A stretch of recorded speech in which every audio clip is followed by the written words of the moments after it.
I got really annoyed that I have to carry all these bags to work. Yeah. Because I used to have Gange. I hired Gange To carry to come to my house, pack everything up. He had a car every day. He drove in, and he would carry bags in. That's what was useful about him. So now he decides he don't want to drive in anymore. So, okay, he hasn't been driving in, so I carry the bags back and forth. So finally... You got the bags back. So finally, I say to him last week, hey, fatso, I tell you what I'll do. Once a week, you'll drive into work. I'll pay for your parking. You know, whatever you need. And you'll tow. So he says to me, what about my tolls? And what about the wear and tear on my car? Oh, no. I said, you know what? I don't want your help anymore. I don't need... Do you believe this?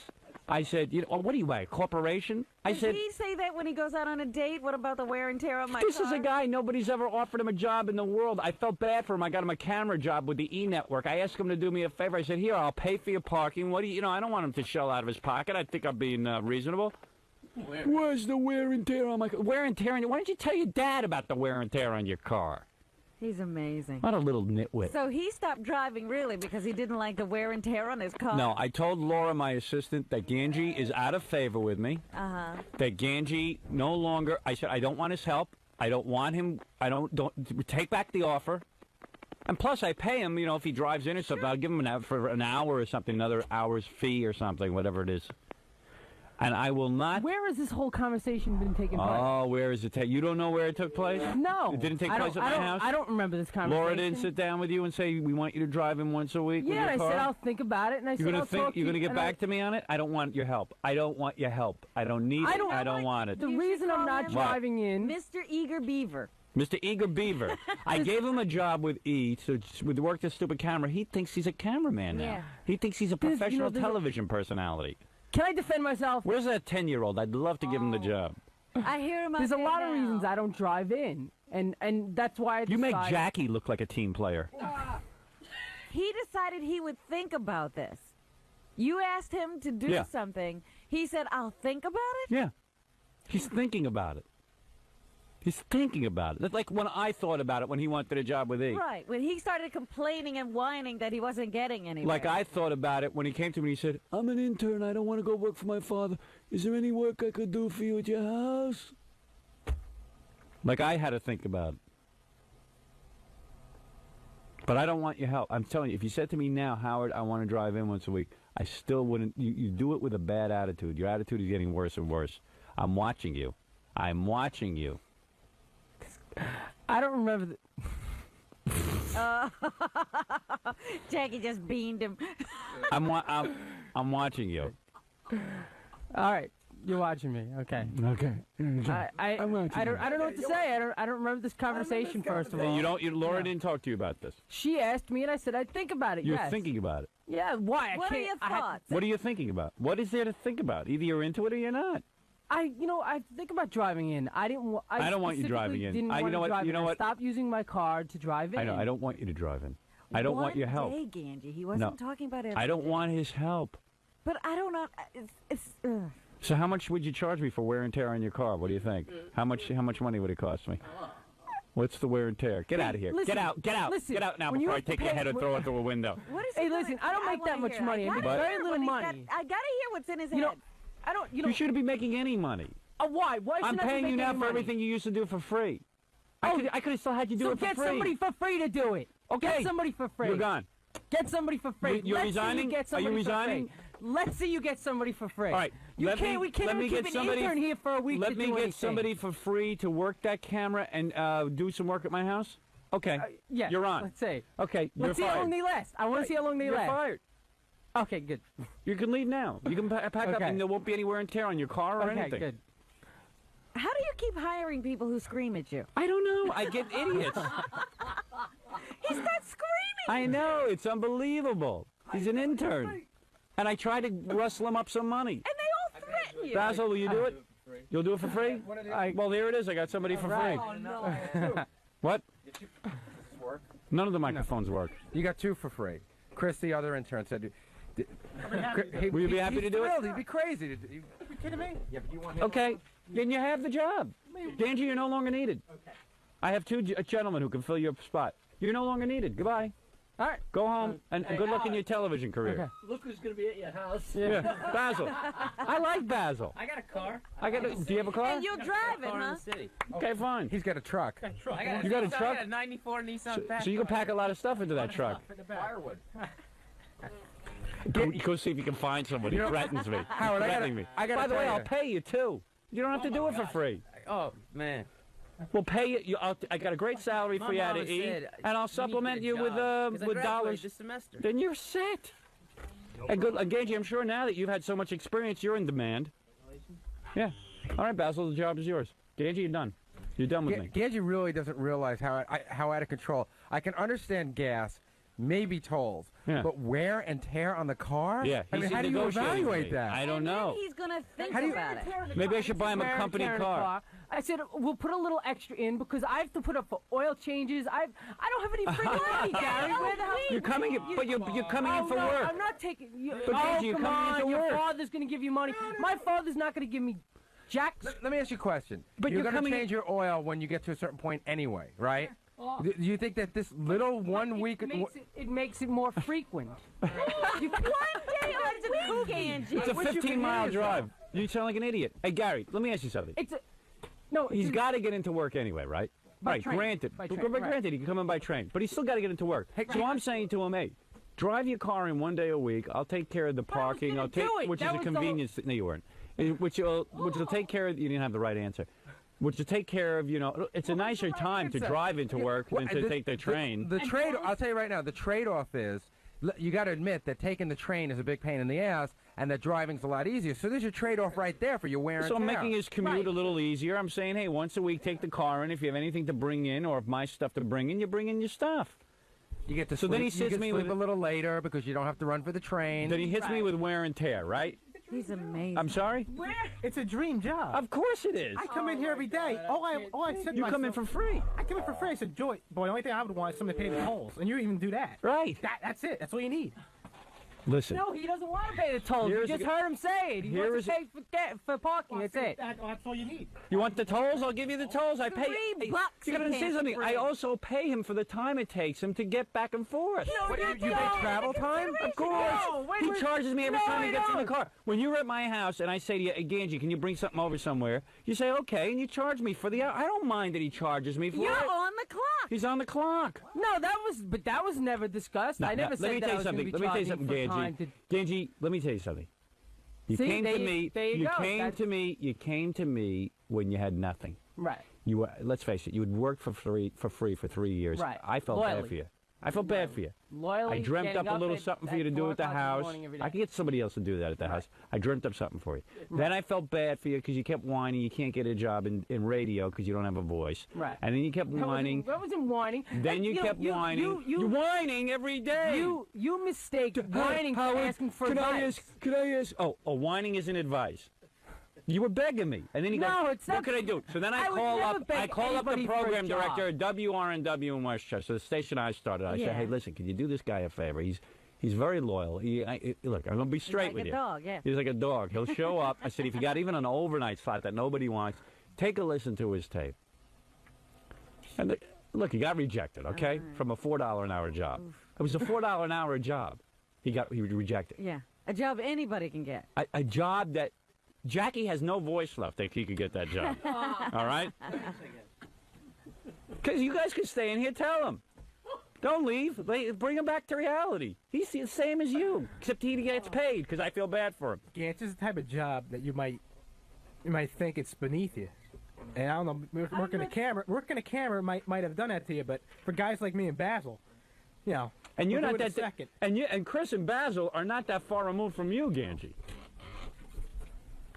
Gange, smack yourself 2 times right now on camera. Just smack yourself as hard as you can with your own hand. There you go. That's it. Hand that camera to Basil. Today you work the camera. Tomorrow you work the camera, Chris. That's your treat. You guys Why work do the you camera. keep throwing jobs away, Gange? Because he's a dope. I'm the only one offering him You say you want jobs. to be in broadcasting. He's done everything he can to keep you in broadcasting. Robin. And you keep throwing the jobs back at him. So Robin, listen to this. So then he says to me, he's at my house. He's whining. He can't get into. He decides, okay, I'm not for radio because he got rejected from one job. Okay.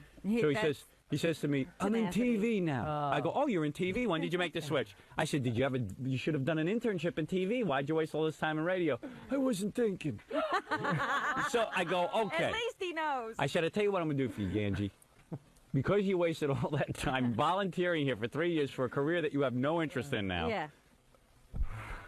I'm going to set you up. I'm going to talk to 𝗦𝗵cie, the E-Network. I'm going to ask if there's some things around, because I like you. So now he's got a paid internship. So listen to this. I call up Fran. Fran's like, he seems like a nice guy. Well, what does he do? I said, he does nothing. I said, where is a job that we could pay him for doing nothing? She says, the only job I can think of is if, you know how when you hold your camera and you take pictures of your kids? I go, yeah. I got a job like that for him. Because in the hall, we roam with a camera. Right. I said, I think he could do that. She goes, do you think he can operate a camera? I said, I don't know. I said, is it a professional camera? She goes, no, like the thing you work at home. I said, I guess he could learn that. Radio's down, TV down. I guess movies are next for you, huh? He's Spielberg. He's Spielberg. Gange. You know, TV didn't work out. I'm thinking of going into film work. Myself on my Oscar. So I said to myself, okay, I'm a good guy. I said, I'm really not interested in him being in TV, but if the guy wants it so bad, I'll get it for him. I get him the job. But I said, you know, I also work at my house. Next thing I know, he's not driving in anymore. He's acting with a bad attitude because he doesn't want to work at the house. Well, now he's got the job in television. Yeah. And meanwhile, I'm paying him. The job in television pays a good salary, but it doesn't pay him enough that he could live. I say, here, you come out to my house, I'll pay you some more money. Help me out. I got phones ringing. I got a lot of things going on. Okay. Where's this guy? What do you want? So then I say to him, hey, you know what? I got all these packages and stuff. Drive in once a week, and I'll pay for parking.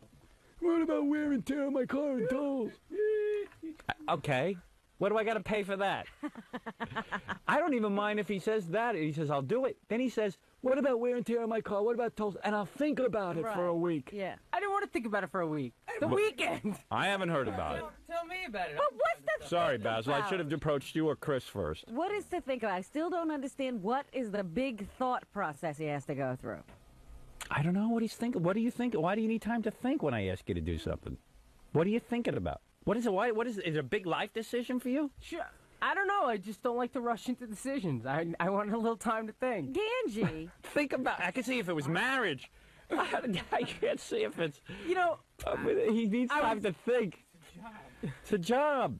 And not only that, you're trying to impress your boss. You know this guy's going to go places. He could take you with him if he likes you. He's gone as far as he's going with But me. that's why. That's because exactly he keeps why. saying no, and I got to think about I got to it. start developing one of the other I never guys. say no. I got to develop my Basil or God. Chris or I've Stuttering done Vic. so much over the years. You're so Over the cool. Ralph, I'll tell you something. You know who you could learn from, Gange? I'll tell you who you could learn from. Ralph. I'm going to tell you why. Everyone goofs on Ralph in this now. I'll tell you why I rely on Ralph and why he works on every one of my projects. I'll tell you why. Because when it comes to me, the guy thinks about me 24 hours a day. Listen, the only guy Ralph really works for, Ralph gets a couple of jobs once in a while. I don't know how, but he basically, he works for me full time. He does makeup for me on the TV. If I do a Letterman shot, he buys the clothes all year round. And he is, I'll call up Ralph. I'll go, Ralph, I got a problem. I got to get a gift for someone by tomorrow. Can you pick up so-and-so? No problem. I've never heard the guy say he's got a problem. Go ahead, talk to him. Go ahead, Gange.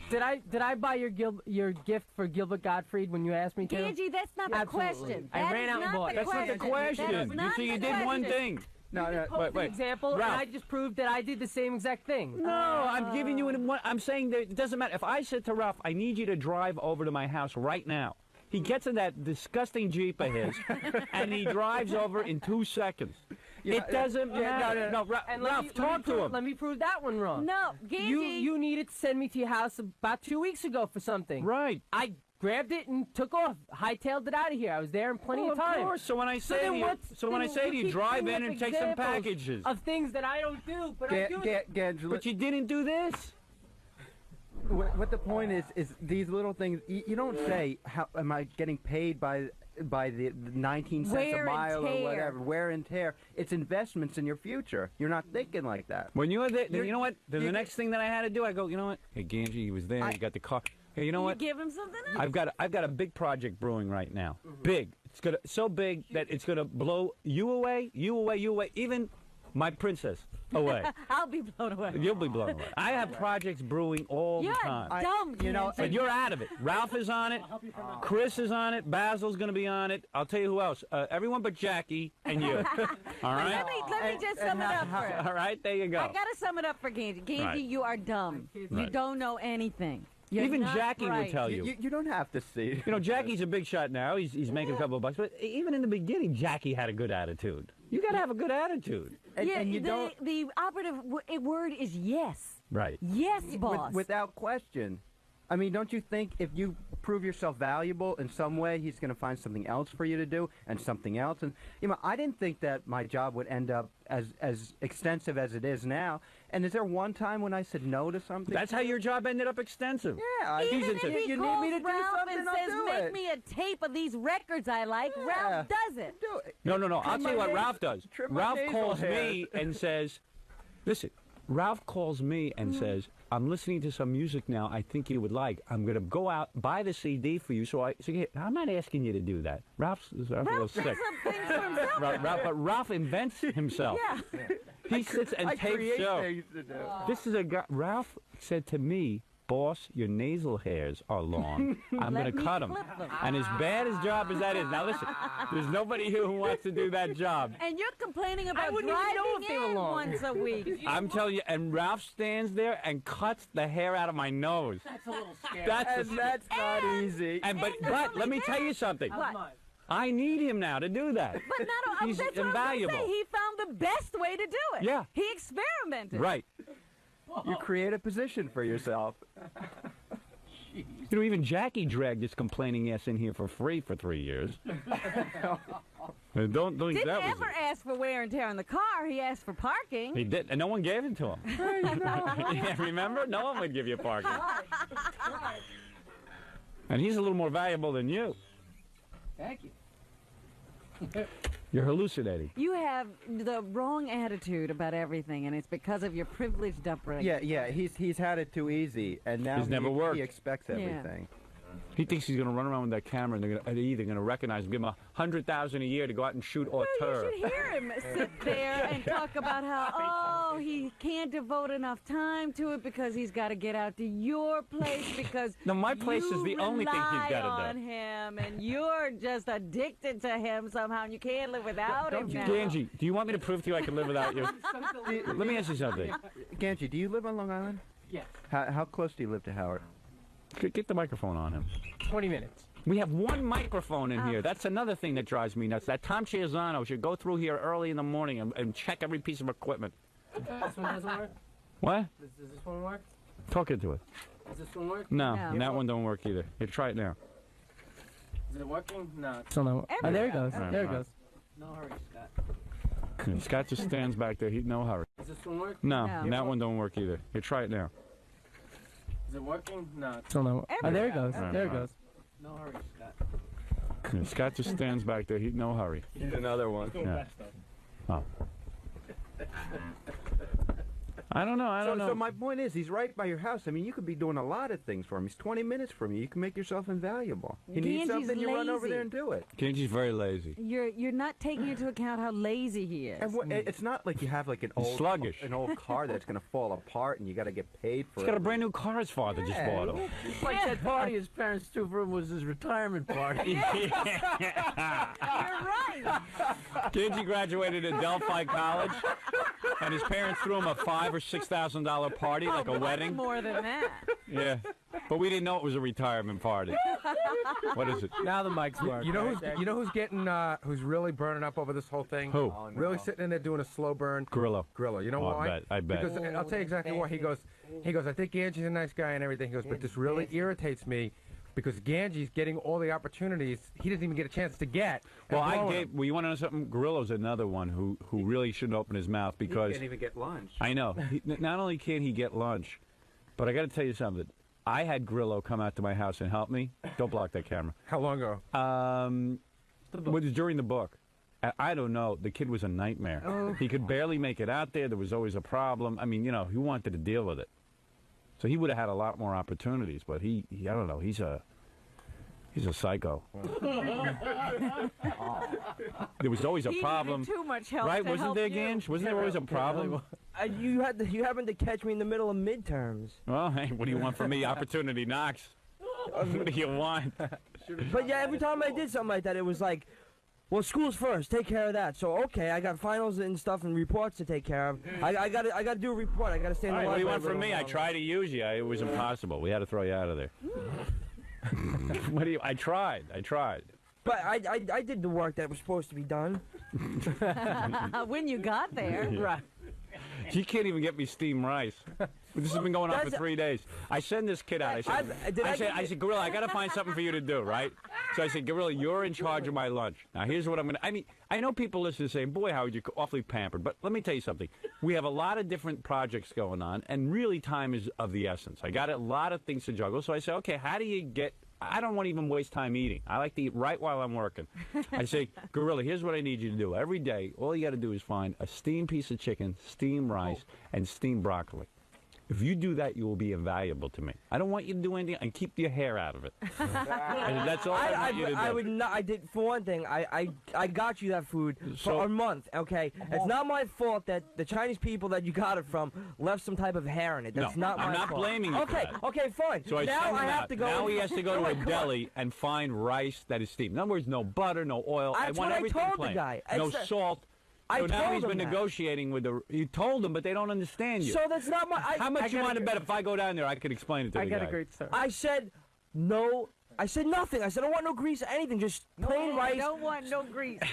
Don't want no grease. No hair. No bother. That's not my fault. It's a new person. You don't want the Chinese food anymore. What? So anyway, some business must have called here yesterday and volunteered, said, hey, we'll cook Howard's food, we'll deliver it and stuff. So Gorilla calls them back, and every other word out of his mouth was the F word. And he's talking, it's a new... Yeah, I know. No. He can't articulate himself. He's going, the F in other place didn't do the F in this. I was and pissed. The guy... I don't want you ordering The food guy- from listeners. Listen, I can you- don't that's want that. fine. I know where I want you to get the food. I will send Gary down there, who will now be in charge of my food. But you gotta understand. You're off it. I It was- can't you know help what if it he was? puts butter in the rice. It's the Peter principle. You rose... Can't you check?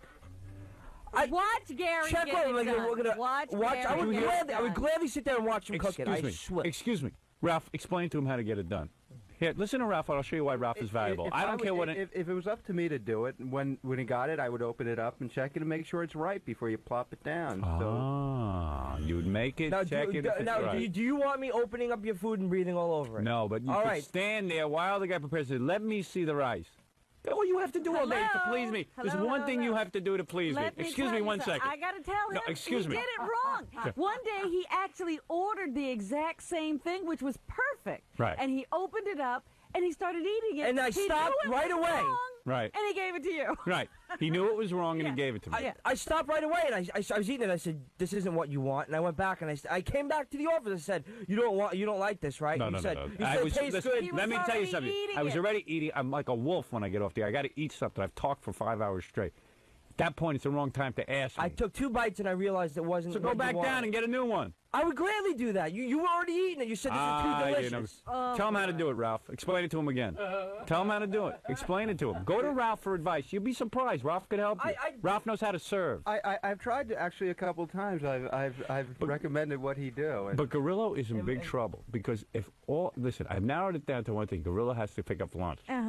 And he can't even do that. He can't get. So what am I going to use him decided for? You wanted another place. What?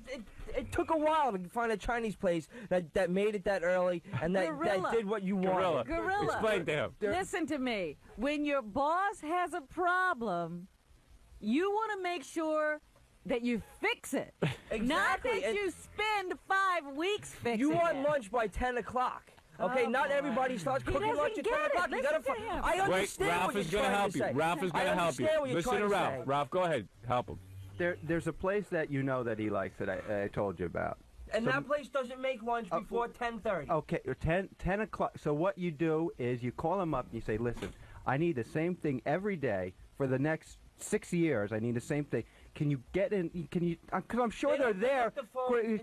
Calm down. So they don't pick up the phone before 10. What did I tell you You the call other them day? at 2 o'clock. Let me ask you something, bro. Never mind that. Didn't I tell you the other day that he should go Excuse me. personally and visit them? Of course. Listen to me. How do buildings get built? Explain it to me. I'm going to ask you a question. How do buildings get built? Well, I guess they have to design something through the architect. Right. And then they have to go to a construction company that can... Right. Answer seriously. I'm asking you a They question. have to go to a construction company that can Everyone build it. complains I don't talk to them. Here, now I'm going to talk to you. How does a building get built? They go to architect, then they go to construction And then they company. have to go to the city to get permits, and then they have to go to a place to get material. That he can do. That you can do. All right, Yeah. so you could build the building. You want now, the building? I how can do get the movies get made? In a general sense. I would say a script would have to be developed first, and then you have to pitch it to a movie company, and if they Right. like it, they would accept the script, and they would fund it, and then that company would also in turn get people to work for the movie. All right, so let me explain something to you. So far, you've proven to me you can build a building and you can make movies, and yet you still don't know how to get lunch.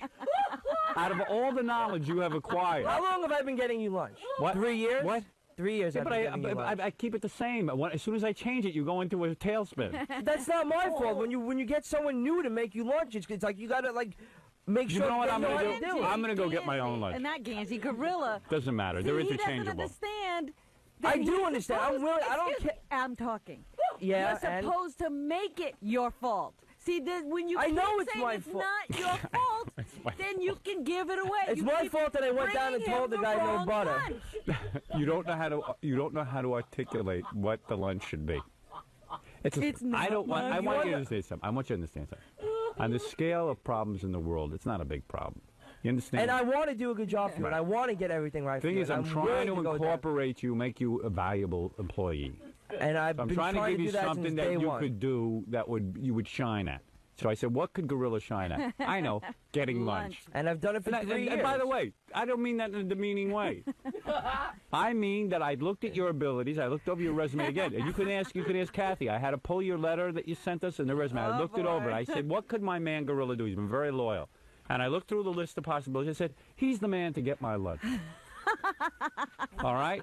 That's Okay? fine. I accept And the don't take it as a responsibility. negative. My I lunch is do very not. important to me. I absolutely believe it's important, and I And don't think it's a demeaning job. Right.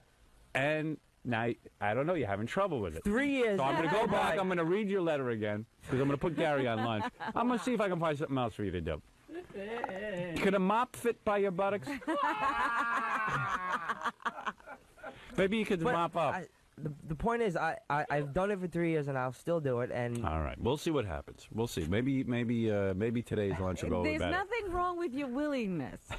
It's just the execution that's a problem. All right, listen. I hope that this has been a good lesson for the interns.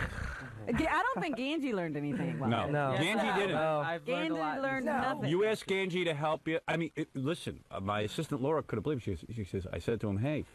Would you drive in? We'll pay for your parking, but once a week. I gotta think about it. Oh, he was talking about this in the office yesterday. Yeah, What was he saying? He was going, well, they want me to, be delivery They boy want- yeah, and and- stuff. and you back know, and as a- forth. let me When tell you did something. this discussion Did take Kathy place? not say anything to you yesterday? No. In the office, yeah? How would he She know said about it? Congratulations. What? And you said, well, I don't know. They want me to be a No, I delivery said, boy. yeah, I have to think about it. I said I told him I was. I was Let me ask you thinking about something. it. Can I ask you something? Let me tell you another thing, Gange. Why do you discuss my business with Kathy and I everyone didn't. else?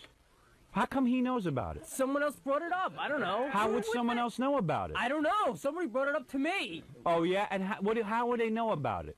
I have no idea. I kept my mouth shut. Why would I tell anybody about it? I don't know. Just keep my business quiet. Of course I do. I never say anything. But listen to the way he phrases it. They want me to be a delivery boy. No, Everything but is not beneath my you. words. Let me ask you something. The one way I could think about this is if I had to take the train every day in, Yeah. and you said I will pay for your parking, you could drive in, I would be there in 2 seconds. Of course. Listen to me, Kreskin.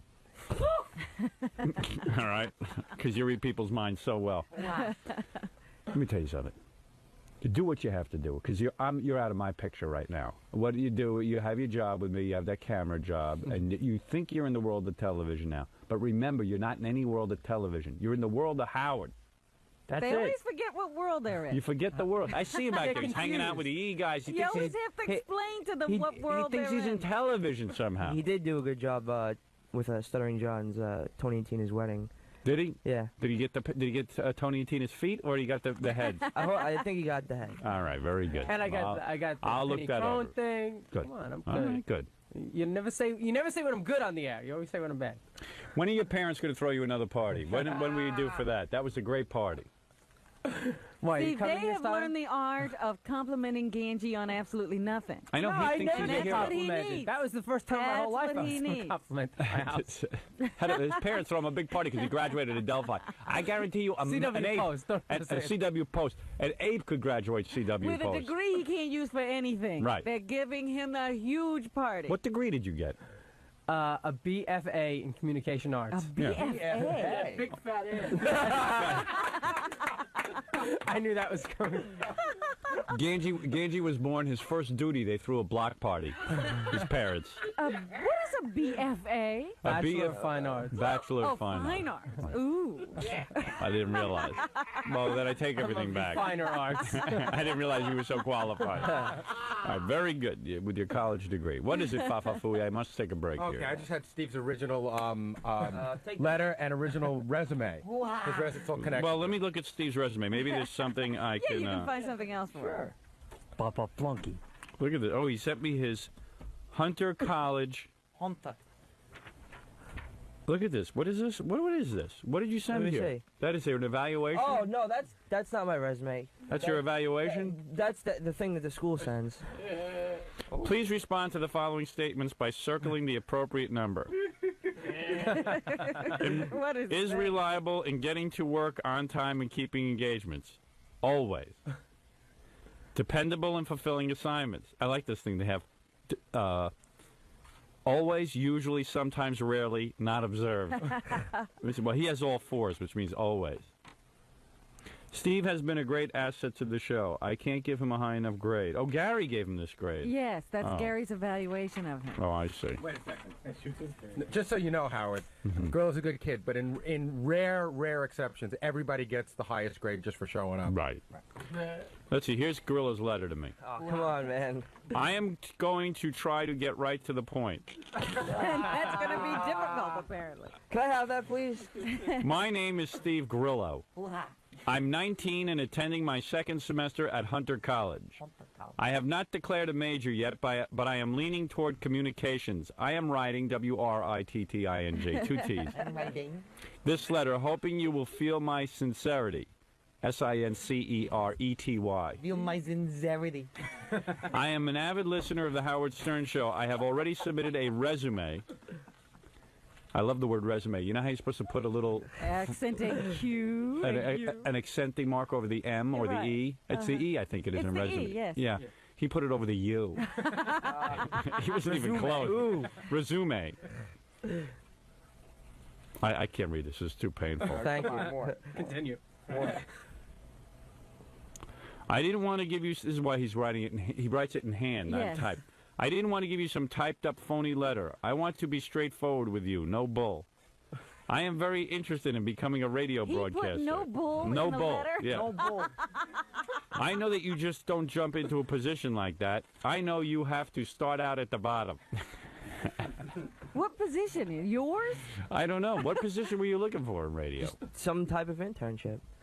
I wake up every day listening to the show thinking about the experience, E-X-P-I-E-R-E-N-C-E, Experience. I could get from being an intern.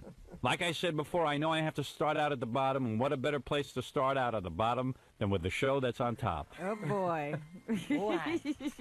I know I could tell you what a hardworking and devoted person I am, but I'm sure you hear that all the time. I'm also sure people are there just to say that they work for the Howard Stern Show. I'm not looking for fame right now. I'm looking to learn.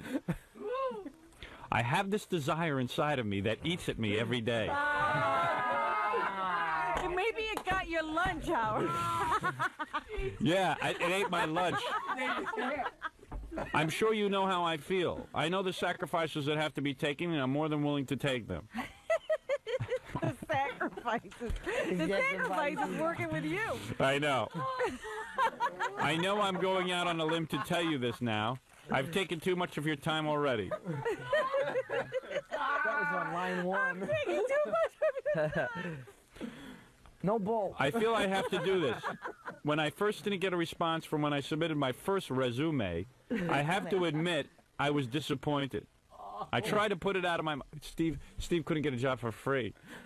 I tried to put it out of my mind, but I couldn't. Something inside of me keeps telling me not to give up. It was eating me. So I'm a dedicated person. My only hope is this letter. I'm asking you to... Wouldn't you be scared to hire this person? We were. That's why we rejected him the first time. It was I unbelievable. didn't send that. I sent We that. hired ex-cons instead of you. At the first try. First try, Basil got it. Did you have any trouble getting... Basil, what's on your lips, man? What? I don't You're know. They're looking all... a little shiny today. Yeah, what's all that... Is that chapstick? Yeah. Damn, it makes you look scarier than ever. You're supposed to put it on your lips, not on your upper mouth. Yeah, he's got it on his beard. Yeah, it looks like a mustache, a Dude, chapstick yeah. mustache. All right, thanks. A minstrel show. Hey, Mammy. Hey, Mammy.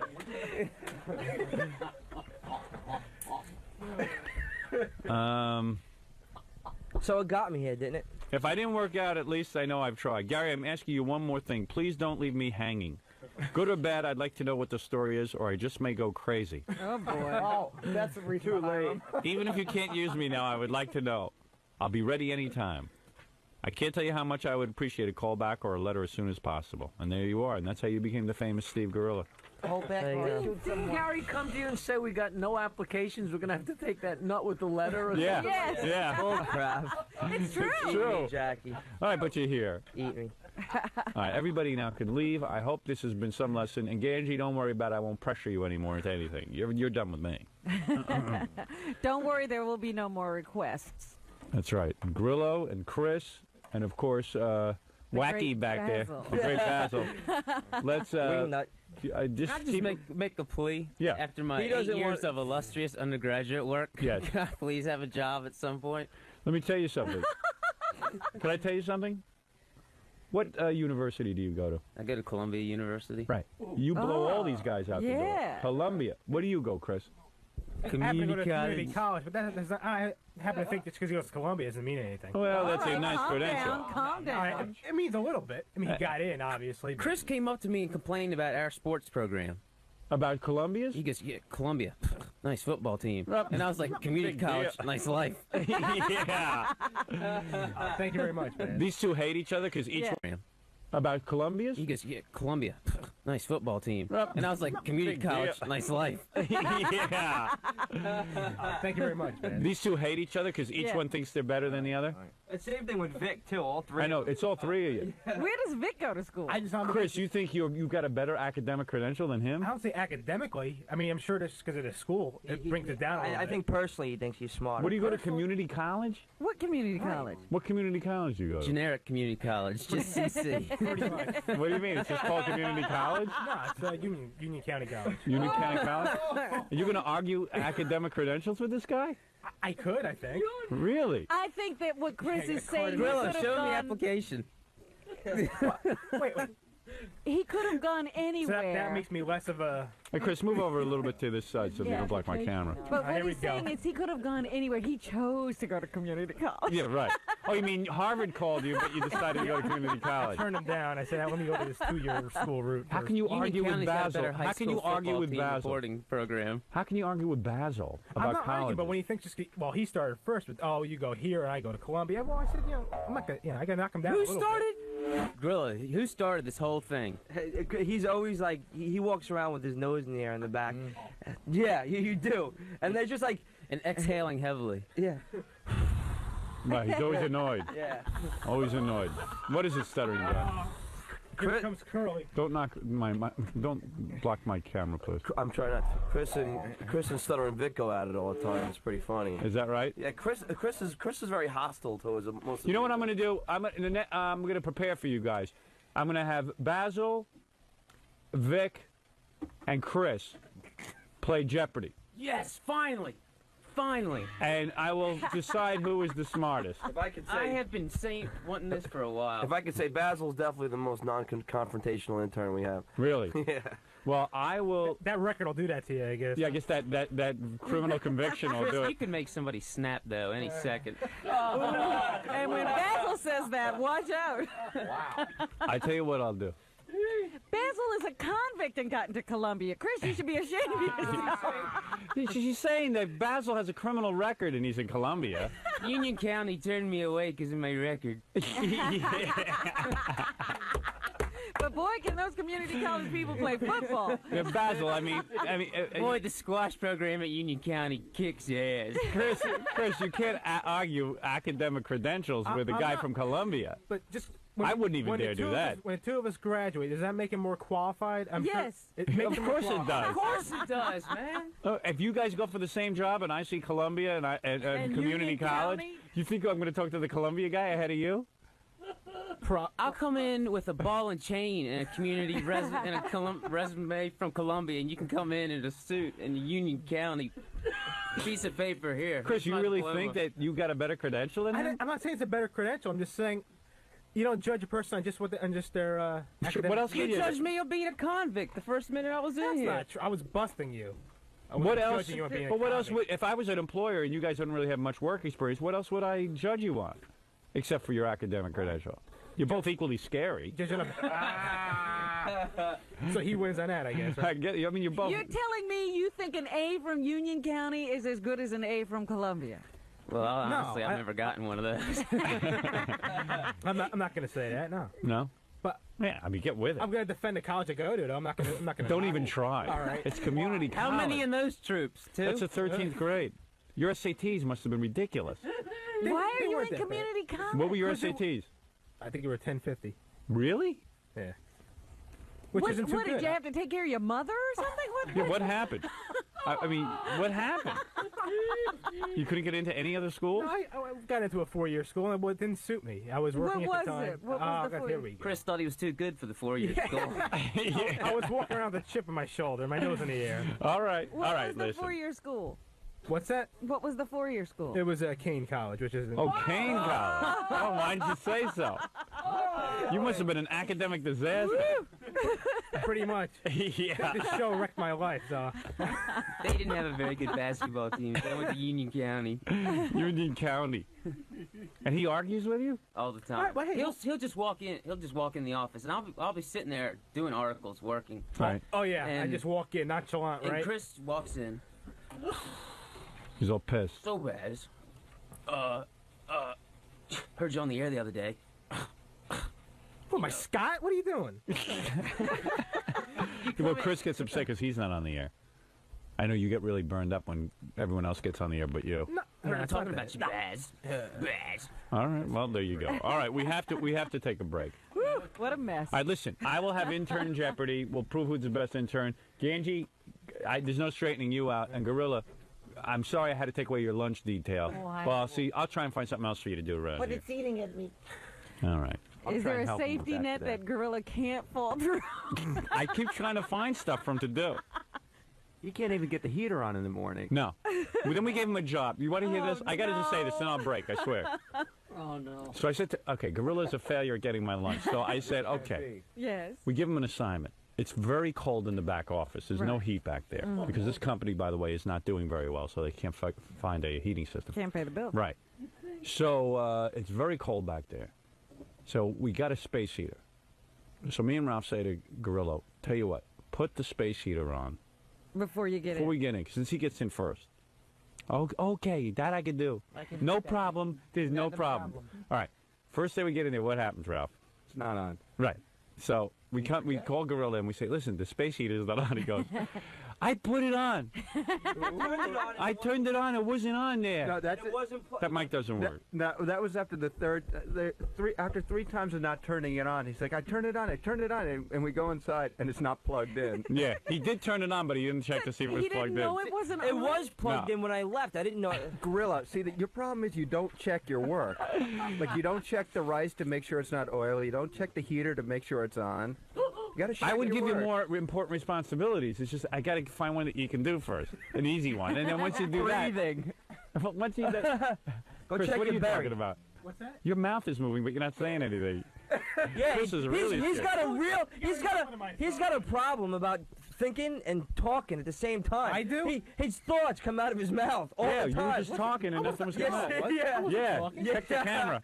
Was I? Yeah, you move your mouth like you're talking, and then you... Howard, one time we're in the back, and I said, Chris, what did you say? He goes, nothing. I said, you said something. He goes, Yeah, I did not. I said, you said something. He goes, well, I was just thinking it. I didn't mean to say it. I didn't say that.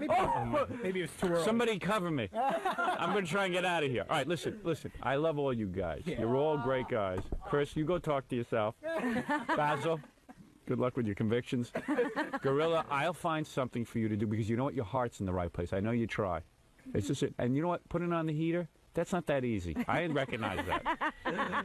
Sometimes you come in late, you're running around, and it's just like, if it's freezing back there, I make sure it's perfectly reasonable. I'm always out. I'm always looking out for you, It was too much. man. Now Ralph handles it. It's okay. We've taken care of it. You don't have to get the lunch, and you don't have to put on the heater. But I'm going to find something else for you to do. I swear, before you leave here, you are going to have something to do. Okay? Don't get nervous. You know, there was something else. He's trying to keep people off my. Yeah, Gorilla, get away. There was something else I asked him to do. What was that? You know how, like, at the end of the show. You tell me to do it, because I don't like taking orders from them. Go ahead. See, that's it. If I ask, what did you ask him to do? What did you ask him to do? He doesn't understand. It's for you. To give you those wipes to when we're done with the show to wipe off your makeup. Yeah, but that's hard for all him. day. That's hard for him. And I said, you know, when you put down his lunch, We try to make sure Ralph tried to come up with a job for Gorilla because Ralph likes Gorilla. Yeah. So he says, hey, Howard always forgets to take his makeup off. So why don't you hand him the wipes to take the makeup off? When you're doing the lunch I'm never thing. back there. But he was back there with the lunch and it gets him confused. No, I got like. But now that I took you off the lunch, maybe you can hand me the wipes. All right? You think you can do the wipes? I got to give him something to do. He feels useless. Have him start with the lights, maybe. Flip it on and off. You want to flip the lights on? Sure. Give it a shot. You do. You're in charge of the lights. One day, he brought in the wipes, and he plugged in the heater, and he ended up the wipes were in the rice. Got all confused with 3 jobs at once. That's too much. That's All too right, much listen. responsibility. Let's take a break. Everyone's obviously a little agitated. There's been a lot of critiquing going on. And we'll take a break. When we come back, listen, I'll get Intern Jeopardy together, and you guys can finally decide who's the best, okay? All right. That'd be great. Gorilla, don't worry. We'll find you something to do. All right? You're not in Intern Jeopardy. Don't worry. And you don't have to take part in that. Certainly Gange doesn't. He's a very big star. I don't even know who to throw out a question to. Nobody. Who should I go to first? I know, please. Well, let's make it hard. Let's all split up so we can't get any of us. Everyone get in there. Don't worry. John, I don't know who to ask questions to, so you need to sort of... What's the matter? You need to work the room. Yeah, well, Chris, first of all... Starts with me, as always. Exactly. Why do you hate Basil? I don't hate him. Yeah, I like the guy. Do you think that you're better, that you can perform duties better than him? Duties where? What? Here? Yeah. That's good, yeah. You think you're better? I mean, because we got to find someone who's better. You find some. I could do the best job possible. Yeah, you think you can do better than Basil? I mean, if you two he does a pretty good job. What qualities do you have that Basil doesn't have? I don't know. Today, I'll give you a good example. What? I'll give you a very good example. Today I came in, Basil was here reading a newspaper. Nobody else was here, and I saw the papers were over there. Yeah. Nobody had distributed them yet. Chris, throw your cup away that's been sitting there all fucking freaking morning. So the papers were there. I said, nobody distributed these first? Because I didn't even First of all, see. that's my job. No one asked you to do that. You're doing that, that's fine. But he doesn't have to do it, and you don't have to do it either. It's not one of you. It's not Basil's job or it's not your job. Morning. You came in, you sets his coffee cup down and grabs 2 orders and leaves. So what are you trying to say? So, in other words, you would have done something with the papers that Basil didn't. You would have took the initiative. I did. Yeah, I took them around. Basil, Well, Robin was here already. She didn't have her papers. Basil, what do you? I was answering phones. I didn't see the paper. I didn't bring the papers up. I don't know who brought them up. Probably Scott. So you think you're more aggressive than? How about Gange? You guys think that you're?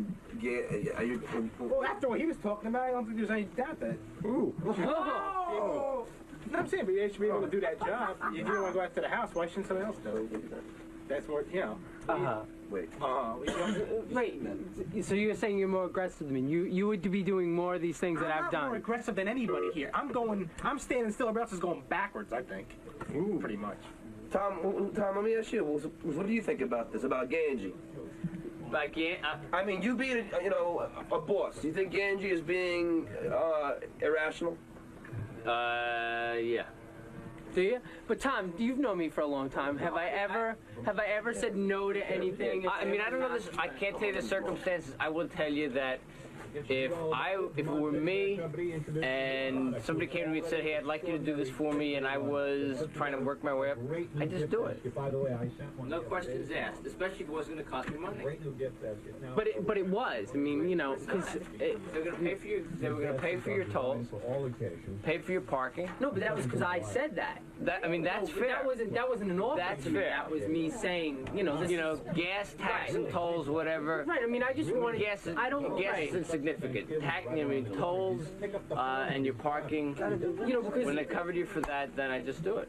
Right. I just don't want to be put out any money. That's all. I mean, that's my only thing. I mean, to do it is no problem, but to be put out monies because I'm already paying for my railroad, and I would have to continue to pay for that. Do you buy a monthly or? Yes, but I buy a monthly.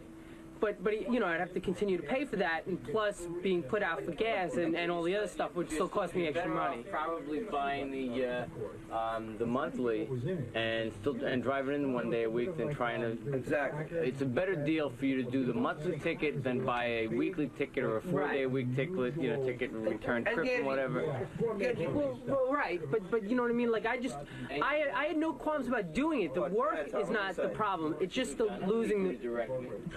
It's just losing the money. I can handle. You know what? I can handle my own conversation. I know, but I can tell you have something to say. But I don't need you to tell me that I have something to say, John. Okay. I have for nothing to say. Hey, Scott, what did I do? You know what? First of all, Gange, you're going to be moving into the city, correct? So, what's he going to be coming in here anyway? What's the big deal coming in? That's not the point. The point is he's in the city now, and it was fair for him to ask for his expenses Right, to be that's covered. all I want. That's all I want. I have no problem with doing the work. No problem with coming back and forth. No, but they said, but Howard said that he covered your expenses. No, that was my conversation. And then you said, I'll think about it. He reversed it. Then you said, I'll think about it. So you still didn't say yeah after he would cover your expenses. No, all I said is let me think of the expenses and let me think about it, and I'll tell you. I was definitely going to do it. Yeah, let me think about it. No, let me think about it. It doesn't say I'll definitely do it. If you said to me, John, you want to go to the concert tonight, I'd say, well, let me think about it. That doesn't say I'm definitely going. Okay. All right, so then I was wrong then, yes. Then I was wrong. I should have said, yes, I'll do it, but just let me think about my expenses. I should have said it that way. I said it the wrong way. I didn't say I would. That's what I did. Gange. What? No, I'm shocked. Might as well talk to me on camera. I'm shocked at you. I can't get over you. I can't get over you. I've never seen a person blow more opportunities. You're good. Thank you. You're good at it. Thank you. Is this your second chance? It's my second chance. Maybe if I spoke Spanish, I can get a better job. See, this isn't my fault because Howard found we used to go to this Chinese food store. Howard found that hair. He doesn't want to go anymore. Now it's hard to find another store that's gonna, that will customize food. The fact that these stores are open now, they deal with a big lunch crowd. So they put all their food, they cook all their food in bulk. So they cook it one way. They don't want to specialize someone's lunch. So the fact that you got to ask them to do this, it's a pain to them. Last week, I tried this one place. I called them on the phone. They didn't want to be bothered, and twice they sent up the wrong order. So they're done. Now I know the chef in here. The chef is a good guy, but the only thing is, I told him I didn't want any grease, and he gave me the rice that was cooked with the grease. And this time, hopefully, he's just going to steam the rice with everything else, and we'll have this thing settled once and for all.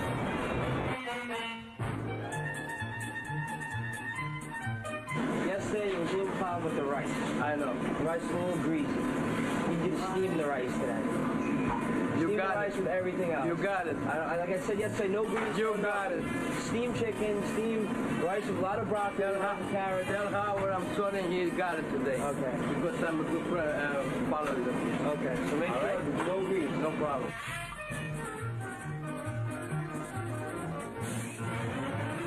All right? There's no salt, no Chicken over here, put the vegetables in there. I know you're going to make it up to him. I believe you. want to keep the guy healthy, you know? Yeah, exactly. And if this is good, we'll do it every day. No problem. You can do this every day? Tell him I'm going to charge him extra, though.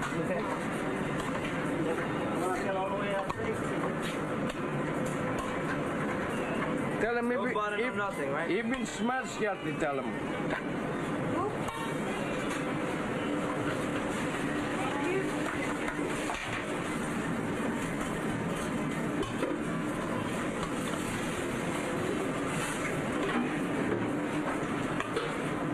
Is that chicken cooked?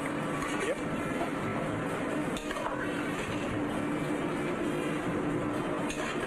Ooh, pink. That doesn't mean it's not cooked. No. Because it's nothing else, you know?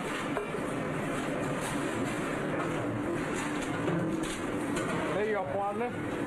All right, take care, guys. You don't even seem to understand the show. You just ruin everything. You got to be funny in here. I can't wait for you guys to see this on Howard TV. Daily shows, classics, and exclusive behind-the-scenes access. Well, that's going to be on Howard TV. The funniest, sexiest, most star-studded network on TV is Howard TV On Demand.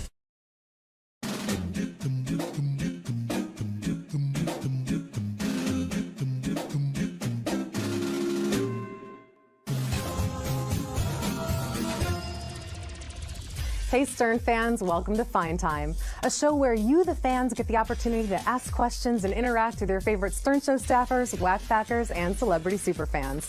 I'm your host, Rachel Fine. Now, my guest today is a best-selling author, a pioneer in the world of radio. She's got one of the most recognizable and contagious laughs of all time. She is also known to masturbate with fruits and vegetables, have anal sex with complete strangers in a bathroom, and take hallucinogenic drugs while vacationing in third world countries. She is the inspiration for nearly every song parody that comes in on the show, and she's one of the few people I know who can challenge me in the boobs department. She is the queen of all media, 𝗦𝗵cie𝘄𝗿𝗍. That was one stranger. Singular on the strangers. Fair enough. That's you've earned quite the intro. That's, oh boy. Well, we had a lot of people write in questions for you, so I'm just gonna jump into it. All right. First one comes in from Robin S. Robin asks, I'm curious to know where you envisioned your life taking you when you were back in high school. If you'd never begun working with Howard, what would you have wanted to do with your life career-wise, and how did you get hooked up with Howard? Wow. That's a mouthful. I had no vision. Really?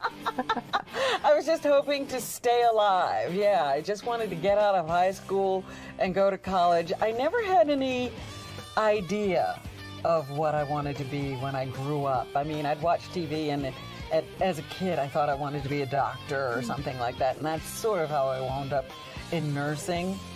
But it took me years to figure out who I was and what I wanted to do. So I was 28 before I even got into broadcasting. So it wasn't like I had this idea. What would I be doing if I wasn't working with Howard? I'd still be in broadcasting because I had decided that's what I wanted to do. It just so happened that 8 months after I got into broadcasting, I was hired by the same station that Howard went to work for in Washington, and that's how we met. Next question comes in from David S., also on Facebook. Who's your favorite whack packer, living or dead, and why? Wow. I guess my favorite all-time whack packer was Hank the Angry Drunken Dwarf. Yes. Yeah. Hi, this is Hank, the Angry Drunken Dwarf. I just enjoyed him. You know, I just thought he had so many talents, but was so miserable. And, you know, I just remember appearances where, you know, he'd be falling down drunk, almost asleep, but he'd be in a music trivia game or contest with someone, and he'd wake up and have the right answer. Hank, the Thin White Duke. David Bowie. David Bowie, that's right. Wow. And Gary. David Bowie. It was incredible. That's amazing. Next question comes in from Nikki M., also on Facebook. Robin, who is your dream guest? A guest that you are dying to interview who has never been on the show? You know, that's interesting because in the last few days, there have been people's names that have come up, and I say to myself, I wish they would be on the show. Yeah. I wish I could talk to that person. And I suppose there's a long list of those people. Cher, Madonna. Yeah. A lot of people who, you know, actresses, Scarlett Johansson, you know, a lot of people that just won't do a show like this I'd love to talk to. It's a shame they won't. It'd be such a great interview. Next one comes in from Andrea F. She asks, what makes a movie star a movie star? And why isn't Brad Pitt a movie star? Got a lot of flack over this Brad Pitt thing. Tell us more. I'm still arguing with myself about Brad Pitt. I watched 𝗦𝗵 and Louise the other night, and, you know, that was basically where America discovered Brad Pitt. And I even thought after watching it again, I thought, you know what? I thought that guy was going to have a much bigger career. I think that Brad Pitt is one of those guys. He makes the kind of movies he likes. Yeah. Not the kind of movies we like. And that's my problem with Brad Pitt. So it's the choice of movies. It's not the scope or the size of I think the of a real movies. movie star as someone who's thinking about his audience as well. Not an artist. An artist is different than a movie star. Okay, so who would be a good example of a movie star? Tom Cruise. Tom Cruise. He always thinks about, will this be fun for the audience to see? Would they like to see me in this kind of movie? He also occasionally goes off and does, you know, some of that artistic stuff. But for the most part, I mean, even the cameos he takes are, you know, very broad and things you wouldn't expect him to do, and it's exciting and surprising to see him when he does it. So is there a percentage, like, you know, Cruise did Eyes Wide Shut, and maybe that was kind of a distraction from... Yeah, but that was to work with Kubrick. And all of that stuff, so you can understand that. So there's a small percentage of artsy films you can do as long as their mainstream ones are big blockbusters. Mainstream, you're constantly thinking about, you know, I have an audience out there who likes to see me do this. And there's nothing wrong with somebody being artistic either. I just don't call them movie stars. Okay, there you go. Next question, also from Mickey M. Have you ever had to deal with a crazed stalker fan? And if so, what were the circumstances? I did, and I don't talk about it. Oh, no. You got to tell us a little. Give us a little piece. I had a long-time crazed fan. And it got to be kind of scary because we did all the wrong things. We did, you know, like they had never put out that, but, you know, when this was going on, we didn't have that list of things you're not supposed to do. Okay. And we did all of them. Like and, what? You know, having contact, you know, all the kinds of things that if you read a list of what not to do if somebody is stalking you, just realize we did them all. And then it became, you know, a situation where we had to do something legally to make it stop. Did you feel in imminent danger? Like, was it that kind of I felt scary? that other people might be in danger. I felt that that person was in danger. That's terrifying. Brandon S. asks, Robin, do you ever regret having told any of the stories about your personal life over the course of the show's history, such as sexual experiences or coffee enemas? I definitely regret the meats and Understandably. I still get angry because that was the one, you know, we started that contest before we left terrestrial radio. And Howard said, yeah, we're going to each reveal something that's really embarrassing. And he revealed that he had had a nose job. I'm like, give me a break. Everybody else went to the bank and you revealed you did something to make yourself look better. How embarrassing. That's not embarrassing. Yeah. Next question's from Wilma G. She asks, Robin, how annoyed are you with Benji's bull? I'm not so annoyed at Benji in general, but when you start to ask Benji questions and you realize he's weaving this web to try to keep you talking about him, that's when I get annoyed. Understandably. And I always want to say, let's end the conversation and go on to something else. Do you buy any of the stuff he's doing right now with the wig and the nail polish and the makeup? I mean, do you think any of that is legitimately trying to look better, or is it just shtick? I don't think that Benji could have thought of this on his own. Okay, so there's a team of masterminds. Would or you think she's a mastermind? Yeah, I don't think he would ever put on eyeliner. You know, I mean, we've known him for how many years, and that never happened. He might dress up as something. Right. And do you think she's masterminding it to get the on-air attention, or because she really thinks that looks better? I'm beginning to lean toward on-air attention. That's what I'm thinking. Yeah, because at first it just seemed like this was their personal thing, but when he came in the other day and stood up and he had hair and a black beard and eye makeup and black fingernails, I said, that's it. Yeah. This is where you're supposed to say I'm more handsome. Next question is from Twitter. At River Road Flip asks, Robin, are you planning on going on any more spiritual trips and becoming absurdly high? I don't know about becoming absurdly high. Now, you will receive with these rocks, special rocks, the energy, new energy. But I'm going to Bali for this next break, and you know, that's sort of that eat, pray, love kind of destination, and I haven't, you know, made any plans to go to any spiritual things, but I'll see what's there. That's a good place to do it. Yeah. Next question comes in from Danny V. Danny asks, are we ever going to see your boobs? No. No, never? Not if I have anything to do with it. Go ahead, take your jacket off real quick. There it is! Oh, I missed it!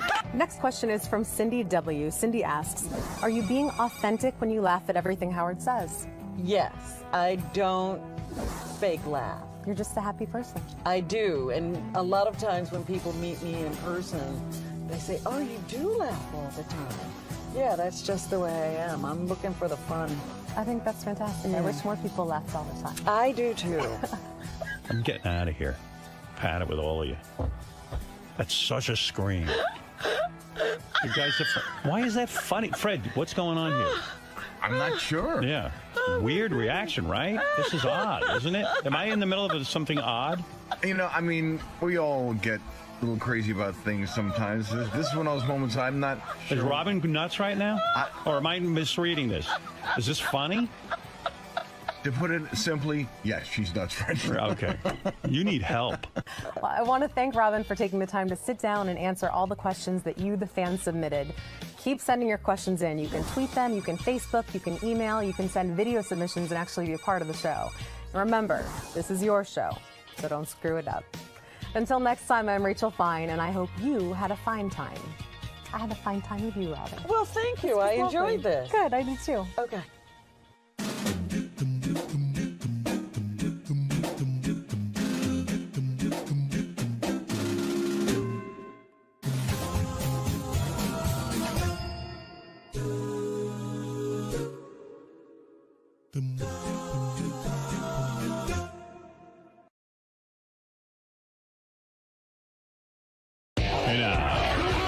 You don't even seem to understand the show. You just ruin everything. You got to be funny in here. I can't wait for you guys to see this on Howard TV. Daily shows, classics, and exclusive behind-the-scenes access. Well, that's going to be on Howard TV. The funniest, sexiest, most star-studded network on TV is Howard TV On Demand.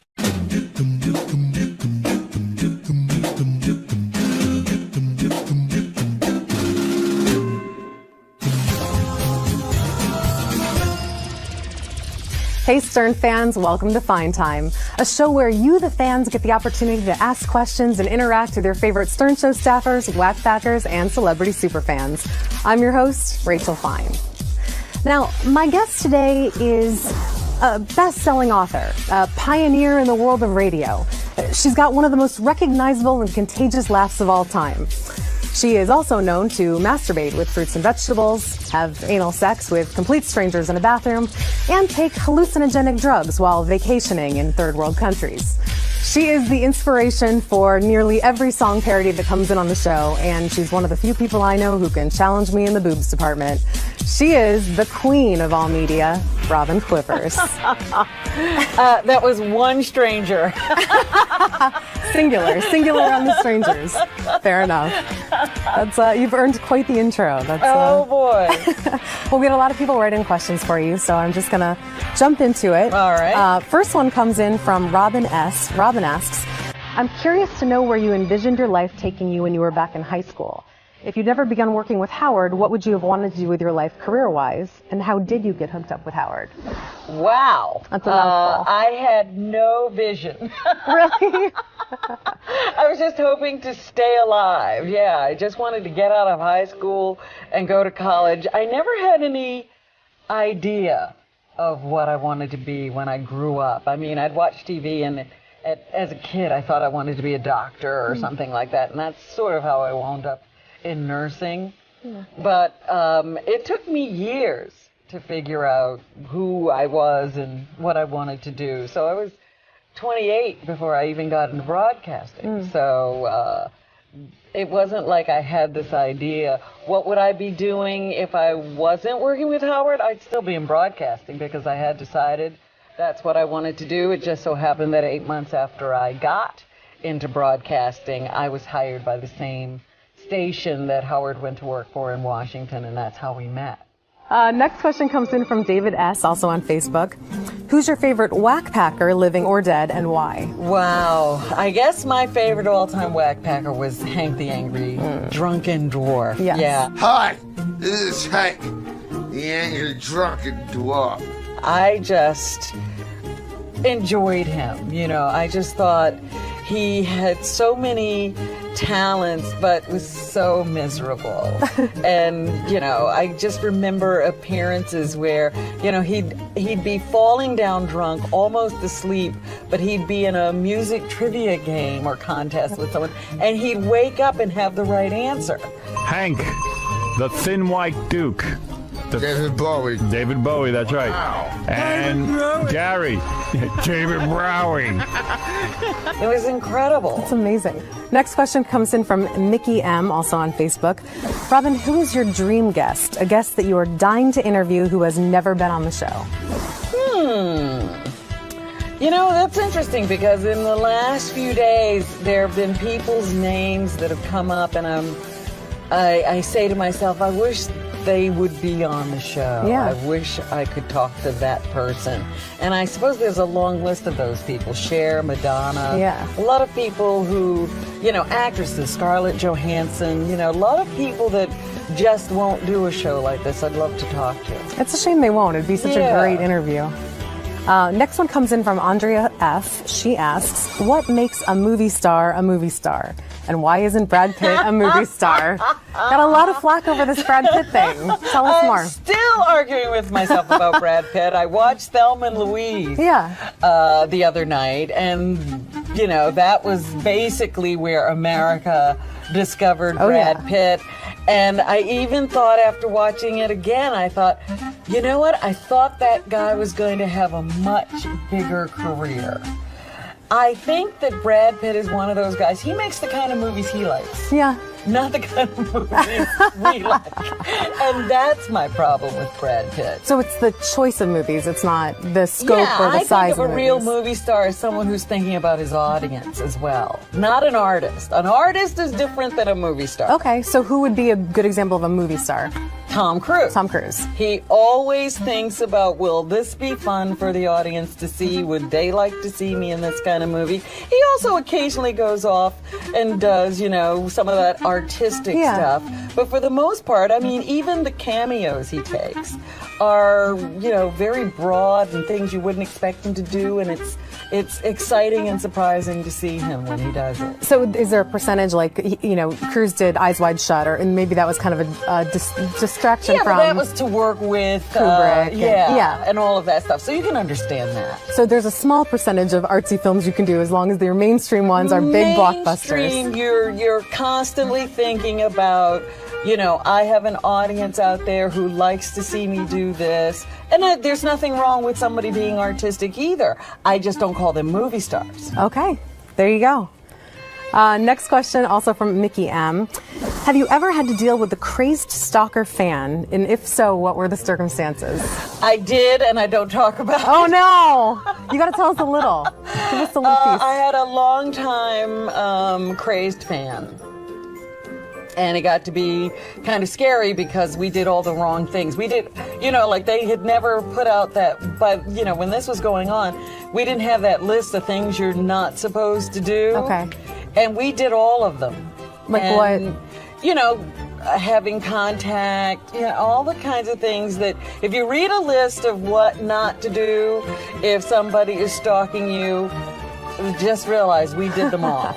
And then it became, a situation where we had to do something legally to make it stop. Did you feel in imminent danger? Like, was it that I kind of felt scary? that other people might be in danger. I felt that that person was in danger. That's terrifying. Brandon S. asks, Robin, do you ever regret having told any of the stories about your personal life over the course of the show's history, such as sexual experiences or coffee enemas? I definitely regret the meats and Understandably. I still get angry because that was the one, we started that contest before we left terrestrial radio. And Howard said, we're going to each reveal something that's really embarrassing. And he revealed that he had a nose job. I'm like, give me a break. Everybody else went to the bank and you revealed you did something to make yourself look better. How embarrassing. That's so embarrassing. Yeah. Next question's from 𝗦𝗵cie. She asks, Robin, how annoyed are you with Benji's bullshit?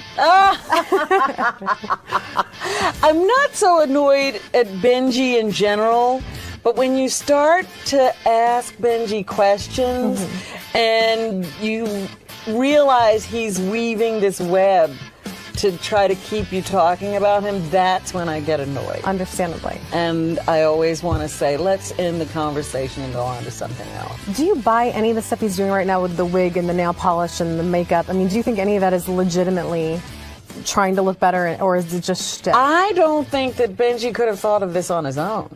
Okay, so there's a team of masterminds. Would or you ever, think she's a mastermind? Yeah, I don't think he would ever put on eyeliner.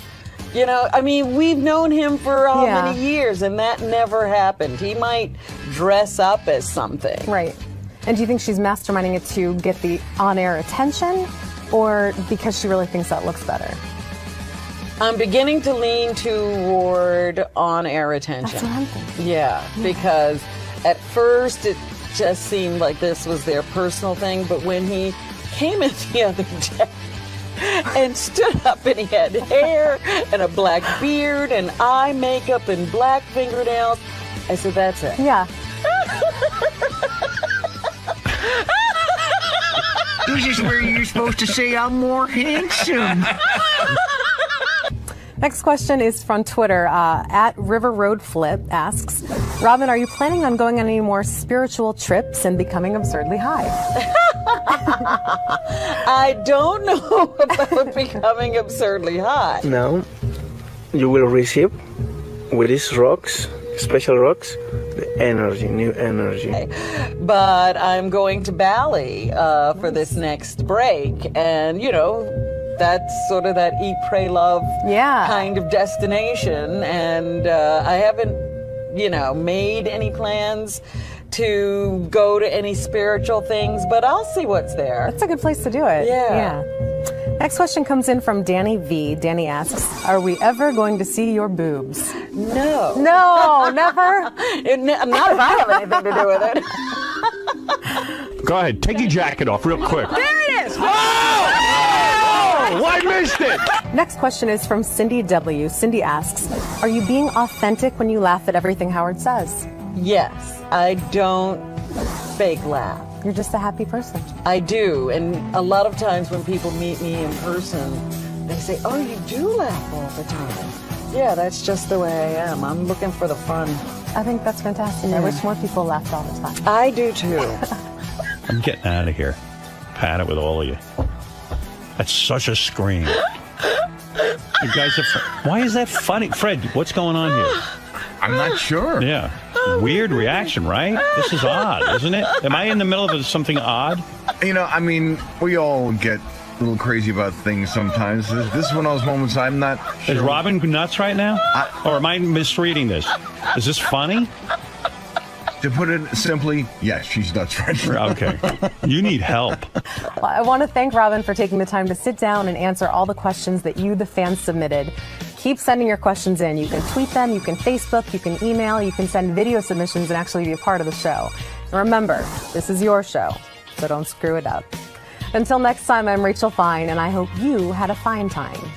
I had a fine time with you, Robin. Well, thank you. I enjoyed this. Good, I did too. Okay.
Hey, Gary, how does this work? Like, how do we coordinate getting Nick Cannon on our show? Him right now. Okay. So don't curse because we'll be on his air. And Right. you know. Have to remember the rules of terrestrial radio. Yes. They're barely in my memory bank, but... Well, this is good practice Yeah. because you're going back to yes. the world of terrestrial. Yeah. Can't say the F word, nothing. Yeah. It's going to be line 19. He's picking you up in about 15 seconds. They're probably coming out of commercial something. Beautiful. Nice job. I don't know how long he can talk because he's, oh, there we go. They have their breaks. Water that I have to Nick. drink throughout the day, though. So my how do I say this? I gotta go to the bathroom a lot. But I'm also excited because right now I get the opportunity to talk to one of my new coworkers. Are you a little nervous about having him as a coworker? Nah. Oh, man, He's very opinionated, Nick Cannon. Mr. Howard Stern. How are you, Nick? I believe I have a love-hate relationship with this man. Let me see. I've always been a fan. I mean, I'm a radio fan. So. Right. If you're a radio fan, you're definitely going to be a fan of Howard Stern. But then, in the past, we've had our differences and opinions about tons of things. And but I have nothing but the utmost respect for this man, and I look forward to it. And like the judge he replaced, Piers Morgan, always had beef with him, and it was a real relationship. Sometimes we agreed on stuff. Most of the time, we didn't, and it made for good television, it made for a good relationship. So. Being two grown men, I believe we'll have lots of things to talk about, and I think we'll make good television. Yes. And I think, I think our differences will kind of come. I can't get a word in. Does he know we're here? I can't wait to watch. And the good news is, thanks to Howard, we can thank him for having you in New York every single day. I really appreciate Mr. Stern because I get to be at home with my family in New York because he's such a big dog. He got them to pay him millions and millions of dollars and move the whole damn show to his neck of the woods. That's right. So that's hot. Wait, he actually supposed to call it I'm here right now. So we're waiting to get him on the phone. I'm here. We got him? We got him? All right. Yeah. Oh! Good morning, Nick. Good morning, Howard. Good morning. Now, such an honor. A pleasure to be on your show, and I'm saying welcome back. I know that you were ill. Yes, this is my first day back, man. So you're my first guest of the new year. And let me say, I'm excited to be on your show because, after all, you're on my old radio station. Yes, I am, and terrestrial radio is treating me very well. I hope satellite is treating you as well. Well, let me remind you that, first of all, you can curse on our show. We can't curse on your show. So for purposes of this discussion, go ahead. You can say whatever you want, but I'll be cool with you. Seriously, you are so intelligent with that, and I want to commend you because I know everybody's all worried about what you're going to do on television like you're not a professional, like they didn't know you've been doing this for 35 damn years. So no, my philosophy with America's Got Talent, and you know this, that I am a fan of the show. I'm a fan of you on the show. I was very worried when you were ill. I got nervous, but I feel now correct me if I'm wrong, but I just read that you had kidney stones, not kidney failure. No, see, this is the thing. I was telling a story a little earlier. They originally thought like I had acute mountain sickness because I was in Aspen, and then I did all these tests, and then they were like, oh, it's just kidney stones. Then they were like, no, we didn't find any stones, and they thought it was a kidney infection, and it was a lot more serious, and they found out that my kidneys weren't functioning well. We didn't want to say kidney failure because when people think kidney failure, they think, uh-oh, I got to go get new kidneys and it's Gary Coleman and all of that stuff. So we didn't want to go there, so we said mild kidney failure. Are you all right? I am. I got a couple more procedures I got to go do and everything, but I'm good. I'm back. I'm feeling 100%. Has anyone spoken to you about your lifestyle? In the sense, I read about you, and I've spoken. I tell them all the time. Yeah, I've spoken to some of the people at America's Got Talent about you, and I said, I really do like Nick as the host, and I want him as the host. I said, what is? They probably would have fired me if you said. No, they describe that you are a guy who carries a pillow around with him and catches like 5 minutes of sleep here and there. Yes, and why the mad drive? In other words, you've got America's Got Talent, you've got the radio show. Between those two things, that's a pretty busy life, and now you have twins, and you got a whole thing going. Right. Why are you grabbing it so much? You're gonna kill yourself, and I mean that seriously. I know that now, Howard, and I actually, I was always saying, the harder you work, the more you can accomplish. I was always taught that, but because of this situation, I definitely know that I don't need to go too hard. I don't need to, Well, what will you cut back on? In other words, you're going to do America's Got Talent. You got to do that. And the radio show you're committed to. Yes. So it's more about just my way of living. I was doing that. I was DJing, stand-up comedy, still trying to run a couple companies. So it's really just about taking time. And so what are you going to cut out? You know what I would cut out? Parenthood. Why don't you just... now. Don't see the kids. That's the most important thing. Absolutely. So I'm not cutting that out, but I'm pretty sure you can give me some tips on how to juggle that whole thing. You are juggling more than any guy. It's a funny thing with you. I mean, a lot of people probably say to themselves, me included, he's married to Mariah Carey. The woman has more money than God. You really could sit back and relax. So I admire your work ethic. In other words, you're not sitting there going, hey, Mariah Carey can support me.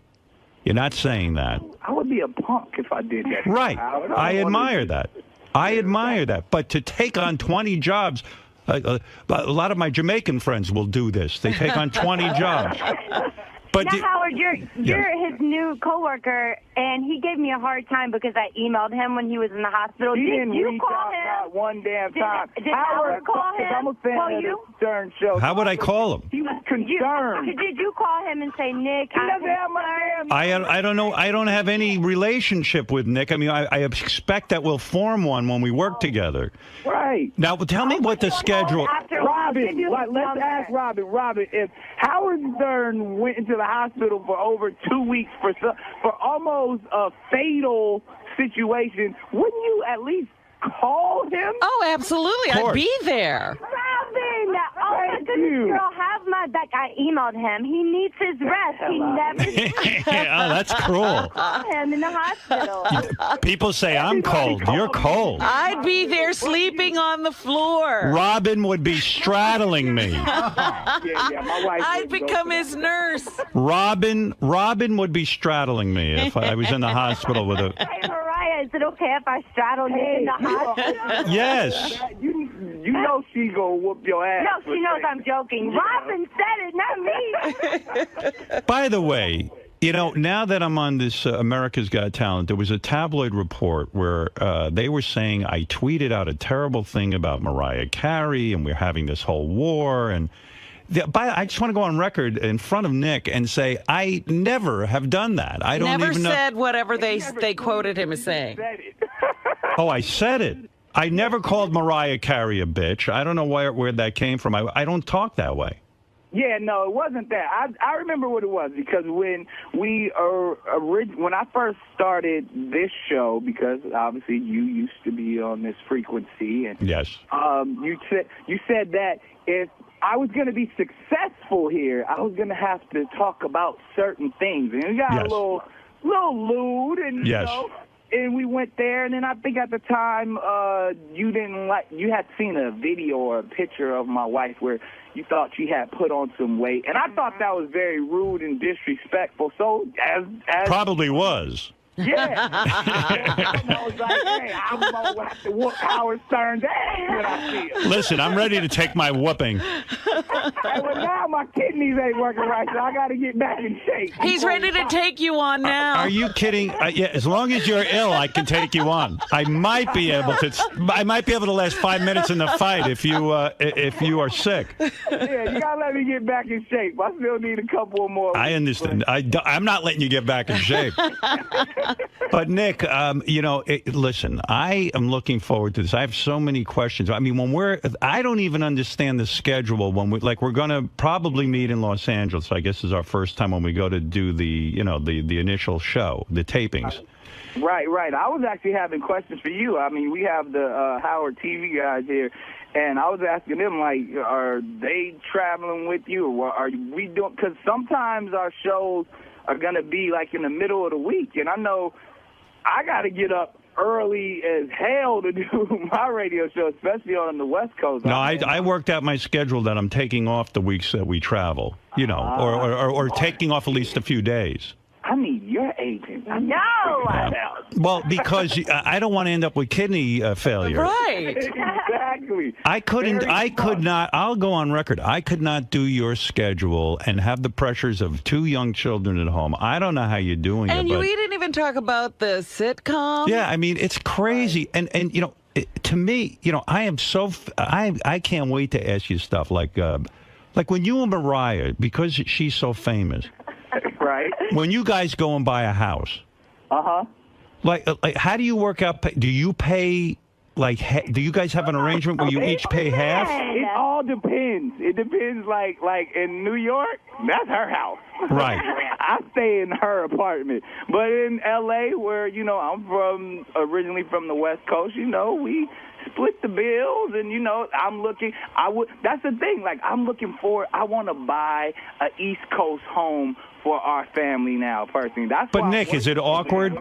But Nick, is that seriously awkward? Because like all of a sudden you get the gas bill or something, and you turn and go, well, I paid half, you pay half, and I mean, to me, it is one relationship, and that apartment should be yours. You know what I mean? You know how much that apartment costs? How does that all work? I got to know. I mean, I want to break this down. I'm sure he had to sign like a major prenup. Did you?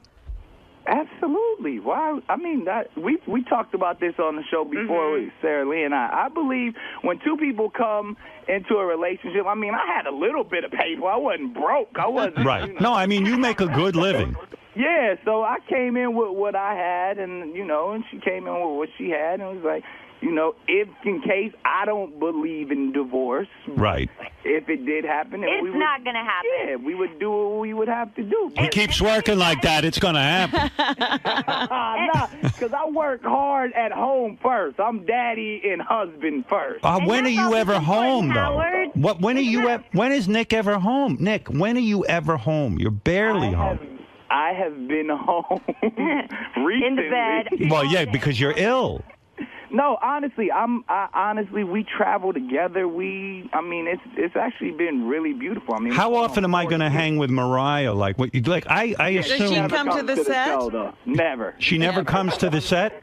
She performed the first season I got there and hung out a couple of times, and she was like, all right, I'm over it. I'll watch it from home. Yeah, but wait a second. You put in long days, right? I mean, when they do these tapings in San Francisco. Are you ready for these days, Howard? No. I told you how long these days are. Do you want to know the truth? They lied to me when they hired me. They didn't tell you about them 16-hour days, huh? No, because they said I'm on the phone with them making arrangements, and they had originally told me that on these taping days you work from like 11 in the morning till about 7 at night. So I said, oh, okay, I can deal with that. You know, it's hard for me because I get up so early. I wish they could start at 6 in the morning. You know, but then so then the other day I'm in a conversation and they go, oh, did anyone tell you about the grueling days? I go, what grueling days? What grueling days? They go, Nobody mentioned it. Long, grueling days. I'm going to tell you all about it. Matter of fact, I mean, we got these things over here called commercials, Howard. We go. No, you don't need to do. You can take. Listen, this is special. Commercial. We'll be back with more. No, Nick. Maybe he can continue to talk to us. Can you continue talking to us? Absolutely. Oh, good. All right. I'll be Okay. back on 92.3 now, but I'm still rocking with Sir. So what's next? Hey, Nick. I'm still here. Oh, you're there. Okay, all right. I couldn't hear you. I can't hear him, though. You're telling me. Yo. Okay, you there with me? Yes. Yeah, it's echoing for some reason. Probably because we got some strange kind of feedback. I apologize for that, sir. What are you saying? It's 11 o'clock in the morning. You start taping, and then it goes to like 1 o'clock in the morning. Yeah. So sometimes we start like 11, at least 11 to 11, 11 to 11, like 3 days in a row. Well, I'll tell you what. You're going to have a judge sitting there sleeping. I'm going to be. I'm going to be sleeping. 15-minute tea breaks because, like, Sharon's British and stuff. So, like... No wonder you carry around a pillow. No wonder you carry around a pillow. My God. I'm going to share your pillow. So are there long breaks, though, during, because Howard thought that there's... you need time to set up, and there's lots of sitting in your trailer. No, there's no trade. Like when we do, especially the audition days, they just fun. It's like you have to sit through like 200 people. Oh my like, God, doing ridiculousness. I'm not going to have much patience for that. Oh, it's gonna be great. I cannot wait to see. Because that was the thing about Piers Morgan. He did Piers was a diva. I'll put it out there. Like he would like walk off and be upset and be like, "You're wasting my." Especially when the CNN stuff came up, you're like, wasting my time. Right. Well, I watched that and it felt kind of false to me, that the whole rivalry between him and Howie and all of that. Yeah, that stuff was a little put on, but like Piers showing up when he wanted to and mad that we were there all day, and like he did that. So I could only imagine. Like I know you're not gonna go for that. That's what I heard. I heard that like Piers would actually go up and tape some stuff for CNN between the acts and then walk off and all that stuff. And I'm not gonna. Listen, I'm there to work. I even told these guys, there's no nonsense. I'm walking in. I'm not making the show about myself. I'm there to give you my opinion on these acts, and that's it. I'm not going to walk in. The beautiful thing, though, you have already established the fear of God in everyone over there. I know. I'm just going to ride with you. But why is Mariah never coming by to, hang with you at work? I mean, you're putting in these long days. Why doesn't she come by and, I can hang out with her while you're working? I can, hang out in my trailer with her. You're going to be working, too.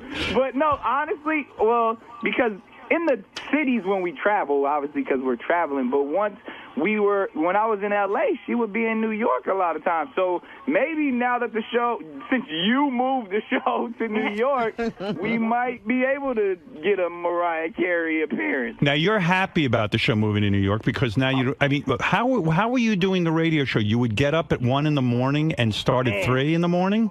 This was the craziest thing ever. Like, I'm so grateful and thankful for you, especially during the live shows when they were in Hollywood. Yeah. Because what would happen, I would finish my radio show at about 7 a.m. I would have, you have to do a couple of things afterwards. Maybe I have to do my countdown show or something. So I'd get to the set directly from my radio show by 9:30, 10, do the whole hair, wardrobe thing, be on set from 10 all the way to about 8, 9 at night, like, because you got to do, as the host, I got to do, like, rehearsals and talk with the acts and all of that, and then you do the live show, which you don't have to come into till about 4 or 5, but I'm there the whole time, and then I'd go straight back to my radio show, so I wouldn't go home or anything. Like, I would lose 20 pounds every summer. Oh, my God. I mean, I am amazed by this schedule, and your life becomes a burden and a holy hell, right?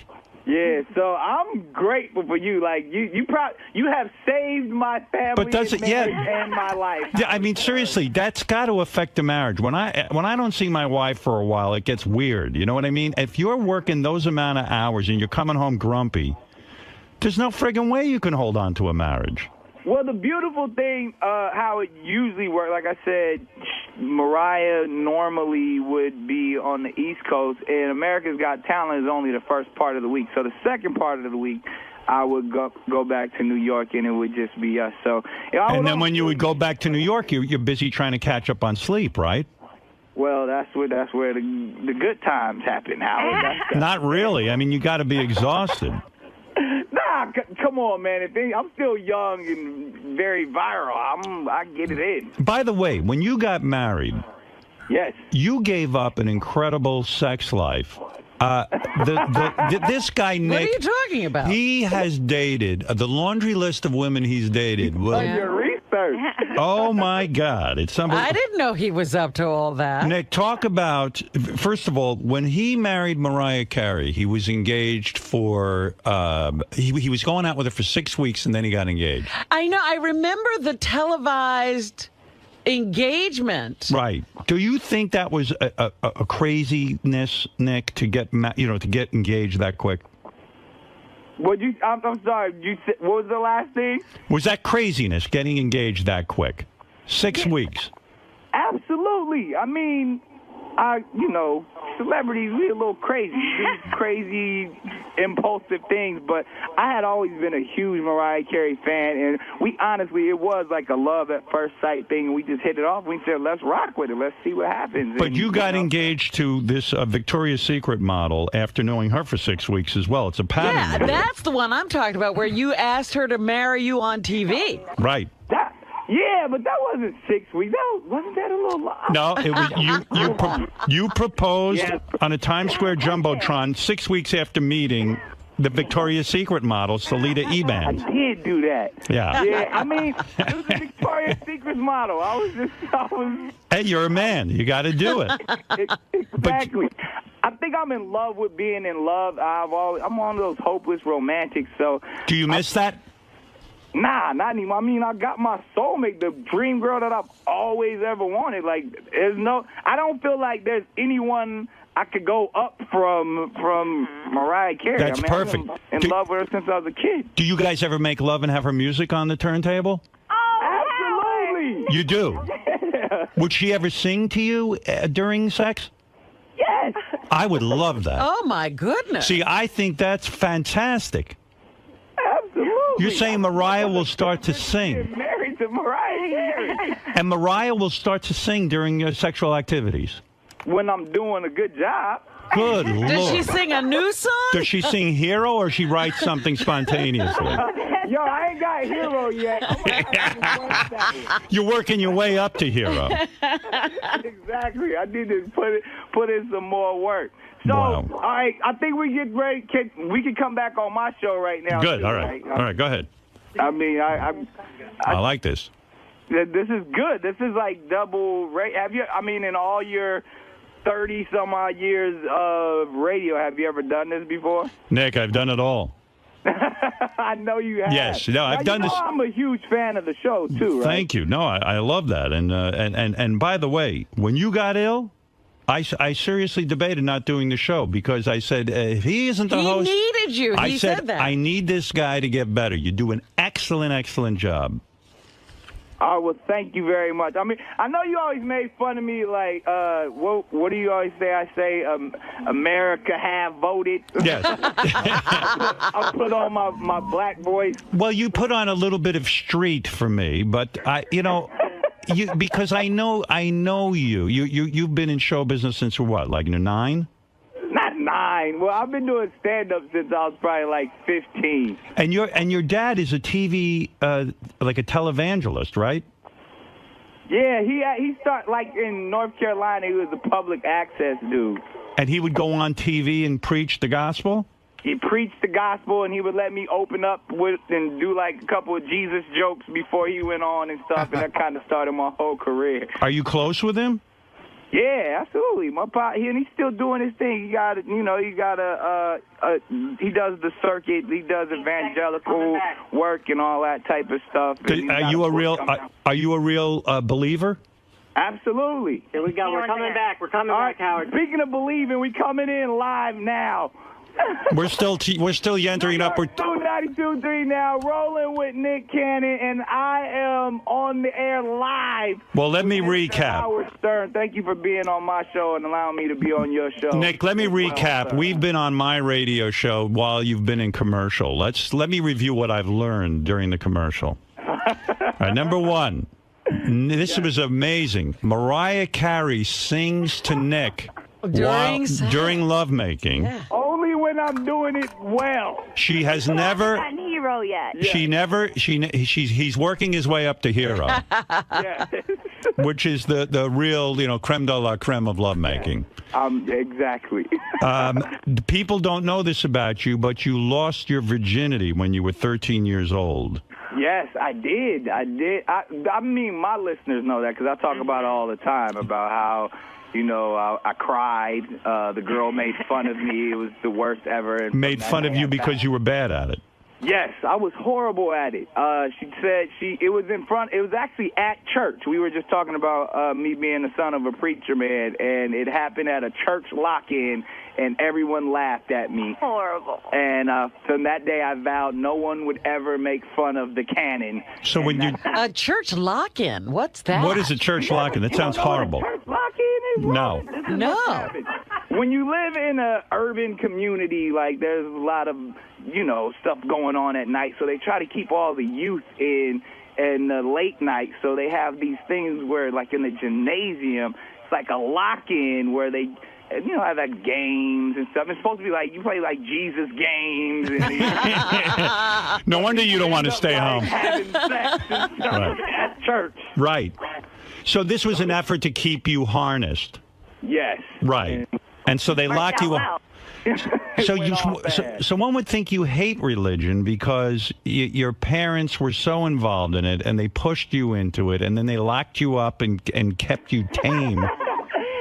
You would think. Not really. I don't want to say, because you know what? I'm more of a spiritual person now, especially, going through what I just went through with my health and everything. But I've always had a strong foundation in spirituality. I think religion, especially like the business of religion, is horrible, and I've actually seen every aspect or a lot of aspects of it. So I kind of go the other way with that. But do you say that to your father? Yeah, absolutely. You said to him, Dad, I don't like the whole you going on TV, raising money, and all that other stuff. Yeah, I'm not. We have this debate a lot, all the time. I mean, about a lot of ministers that have been, close to our family for a long time. I'm not into the business of selling God. Does your family hit you up for money all the time? Yeah. Yeah. So are you supporting your parents? Nah. Like I said, my dad and my mother, honestly, both of my parents have accounting degrees, so right. That's actually helped and hurt. So who's hitting you up for money? Your cousins and all that stuff? I got 4 younger brothers that just some old thugs. So you have to send them money. Yeah, I mean, well, now I employ them. I have them work for, a couple of my companies and do different things. And, they working, doing their thing. A couple of them trying to entertain and stuff. But are you resentful of that? Nah, not at all. They're my younger brothers, so I'm the oldest. So I kind of I hold it down. Was their attitude when you married Mariah Carey, oh, now we're in the money kind of thing? Absolutely. Everybody thought it was different. I was like, that's her money. I ain't got that. However much money she got, we still working with the little. Did you? We were talking during the commercials. Your audience didn't hear this, but you have a pattern of meeting women, going out with them for 6 weeks, and then asking them to marry you. I only did that like 3 times. All right, no big deal. That's not a pattern. Is it true that you made love to Lindsay Lohan? Make love? Yes. I never made love. All right. Did you have sex with? Did you have sex? Did you have sex with Lindsay Lohan? No, Howard, I did not. Do you know her? Yes, I do know. Why is it that you reportedly dated her? Did you? What, dating and we were friends. We did a movie together. We did a film called Bobby, and we hung out a couple. When you say hung out, did you kiss her? I mean, it was late. It was. So you made out with Lindsay Lohan. How far did you get with her? Second base? Third base? I didn't. Lindsay Lohan at the time, we were very respectful with each other during the time because we were trying to be professional. And she was actually, you know what it was? I actually had a lot of respect for Lindsay because she was a lot younger at the time. I was real weirded out about younger girls. I've never really been into young girls, and I always kind of looked at her like she was just a young girl. So yeah, but yet you guys made out. You were attracted to her. Not really. I would say she was more attracted to me. So she came on to you and started making out with you. Absolutely. And you pushed her away? I didn't push her away. I'm still a man, Howard. So she did things to you? No, Howard. We were respectful. We were What does that friends. mean, respectful? I mean, out of all the people you could choose, you picked Lindsay Lohan? I would have told you the dirt about Kim Kardashian and all that. Why you go? What'd you do with Kim Kardashian? I like Lindsay and her family. I actually have a soft spot for them. What'd you do with Kim Kardashian? You made love to her? Yeah. You did? Everybody knows that. Yeah. I didn't know that. Oh, see, you got to get up on the pop culture, man. I tell you what, you gave up a pretty active sex life to marry Mariah. I did, and it was well worth it, Howard. Yes. You're happy. Happier than happy, especially through this entire process of help. I mean, we've become so much closer, and our family is so just tight-knit, and I even got a chance to see a different side of my wife that through this process to where she just became so nurturing, and I mean, she's really, I'm in debt to her forever, even after this entire health scare. Your relationship got better? Way better. I mean, it was great already, but I mean, now... I watched that interview with the two of you where she turned to the whoever was doing the interview. I think it was Barbara Walters. It was Barbara Walters, and she said, well, Nick's not like the greatest husband. No, she did not say that. That's how I interpreted it. I mean, it was... That she doesn't trust me because I'm a man because of my promiscuous sex life. So have you cheated? I got married. Did you cheat? Never. You never cheated? Nah, I don't need to. I did everything before I got married. You certainly and he doesn't did. have time. Why break up with a Kim Kardashian? Certainly good looking, right? Yeah, you know what? I'm going to tell you why I did that on your show, but I got to go to break because I got these things again called commercials. All right, I'll let you go. I'll let 92.3 now. All right. All right. Okay, quick, Nick. I want to find out what he did with her. Right. Why did he break up? He's got to play music, too, you know. That's a top 40 station. Oh, is that what we're doing now? I think so. Plus, Dave Navarro's here. I got to talk with Dave. Ah. And I got to take a break. I'll. We have to let him go. I think so. I think he left. You know, he said he has to go to the bathroom a lot. He's drinking a lot of water because of that kidney thing. All right, I'll let him go. Hey, looked like you had fun in there. We did. This is what we do, man. I told you I'm a huge Stern fan. So now that you've spoken with Howard, what do you think working with him will be like, both on the air and behind the scenes? Man, it's amazing. I'm excited about the opportunity. I mean, just to sit at the feet of King of all media and watch him do his thing like this, it's an honor. All right, and most importantly, after hearing your phone call with Howard, do you think Mariah's opinion of Howard will change? You know what? I was talking to my wife this morning, and she feels like they cool. She feels like the last couple of conversations they had were pretty straightforward. She said what she had to say, he said what they had to say, that they on cool terms. So I don't think my wife got any beef with Howard Stern. All right. All right, Nick, thank you very much. All right. Especially my wife is probably really going to love Howard now because her husband will be home more because of him.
This is the best of the wrap-up show. A recap and behind-the-scenes look with John High and Gary 𝗏𝗏𝗏𝗏.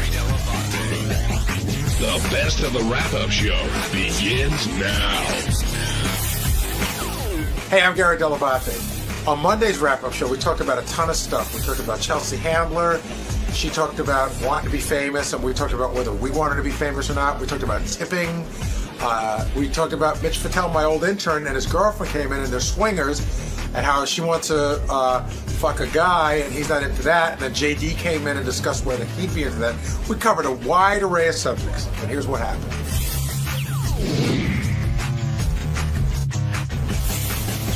Today, 𝗏cie Handler dropped by, and was 𝗏cie happy to be up here? In the beginning, she sounded a little tired, but by the end, she was clicking with Howard. I think she digs the show. I think everybody hates getting up early. And I think part of her personality is that I think part of her comedy is that she's perennially irritated and pissed off.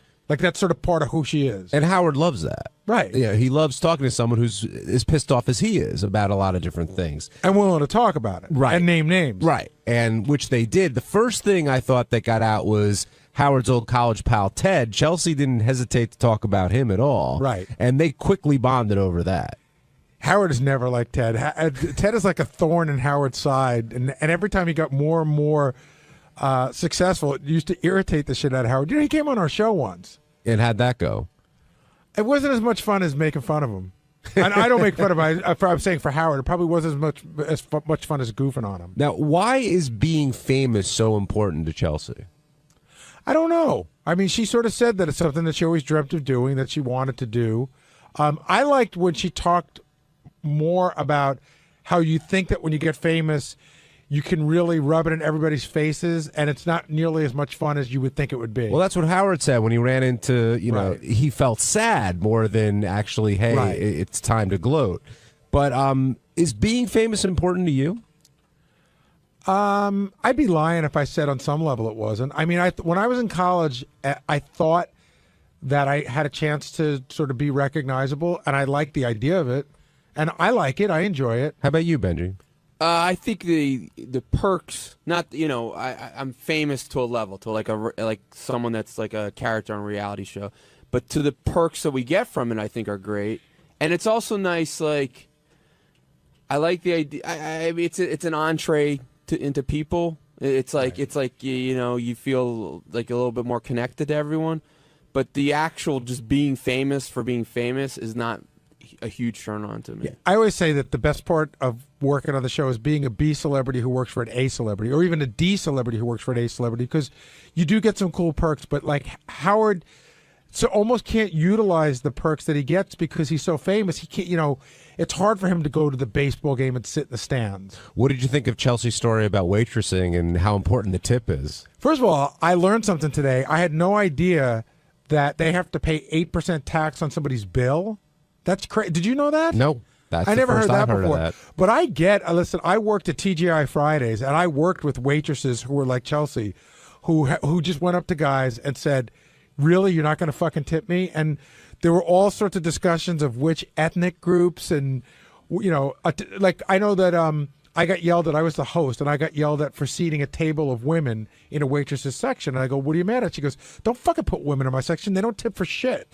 Actually, yeah, she made an anti-Semitic comment about that. Well, she said, you're the kind of Jew that makes a Jew like me, or something like that. Yeah. Yeah. I guess when you're Jewish, you can make anti-Semitic remarks. But I do get, She's showing half a comment. When you work hard and somebody tips you, somebody putting $10 down an $800 bill is just, it's the worst thing you can do. Do you feel pressure to tip well? I mean, have you always felt that pressure? Yeah. My pressure is, I like to tip well anyway because I think I make enough money to do it, but my other pressure is if you tip like shit, someone will call the show. That's right. So you better... Which is, I think, is exactly what Howard did. In fact, I was telling you this before. Howard and I went out to dinner one night, and I got to remember if I got this right, but I think I picked up the bill and I put my credit card down, and Howard insisted on leaving a tip, which I thought was weird. But now that I think about it, I realize Howard probably wasn't sure I was going to leave a big enough tip, or not a Howard Stern caliber tip. And he didn't want to leave it to me. And I understand, because when we leave, nobody says, Gary tipped me like shit. It's Howard Stern tipped me like shit. So, and Howard always leaves ridiculous sized tips. So do you have a general standard? Like, I know 15 to 20%. I'm 20 to 25%. I mean, I'm guaranteed 20%, sometimes 25%. But again, I would never tip under 20%. Rick, you're on the wrap-up show. Hey, Rick. Hey, how you doing? Good. So I just that bit that Chelsea was talking about with the tipping. Yeah. The 8%?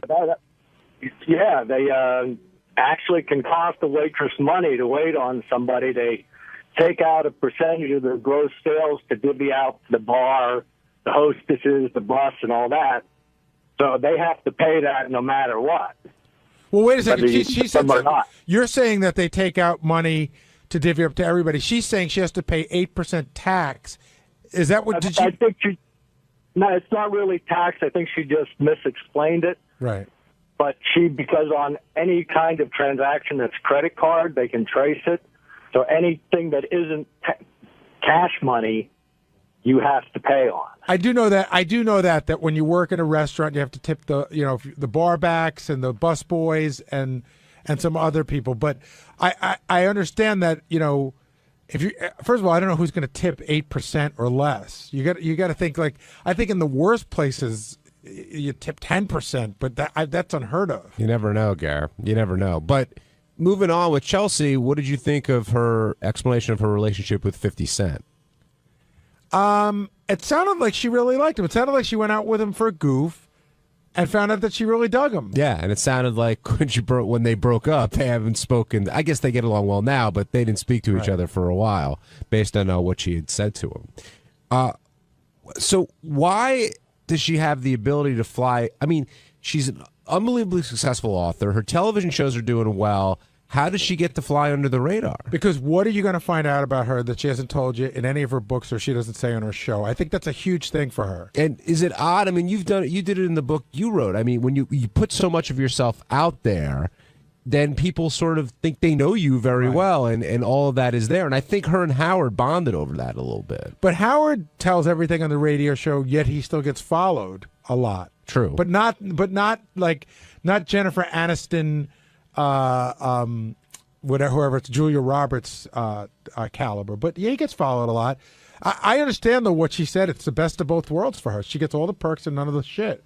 We're going to move off of 𝗛cie Handler and on to your former intern, Gary, Mitch, and Jessica, who look great. She was really pretty. Does it make you feel awkward at all when Mitch... was Mitch like this when he interned for you? Absolutely not. He was in college.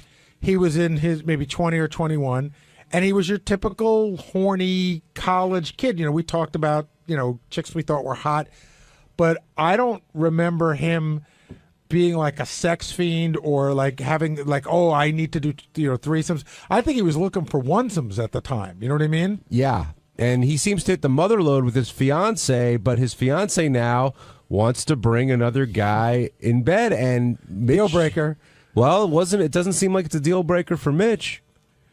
Yeah, I find the whole thing fascinating, and I don't judge, but I don't think, like, as I was listening to them talk about it, I said, like, on the surface, it sounds like a really great idea, like, oh, my girlfriend's going to let me fuck other girls, or my wife's going to let me fuck other girls. But to me, it sounds both physically and mentally to be an enormous strain. You know what I mean? Like, you have to think about what does it mean? What does it mean? The going out to get them. It just seems like a lot of scheduling, a lot of work. It seems like a lot of work. And so I don't know. I don't know Mitch, the comedian swinger. I know Mitch, the intern. But by the way, she said she would be okay with them having a monogamous, traditional relationship. Just if they did that, she doesn't think she would want to bring in other girls if he didn't, eventually let her bring in other guys. And do you think that's a fair request? Do I think it's fair? I think anything's fair if you're married and being upfront and like saying, this is, and you're not exploiting the other person. I think it's fair that that's what she wants and that's what he wants. JD, would you be able to handle another guy in bed? No. I can barely handle me in bed. Hold on. What size bed does JD even have?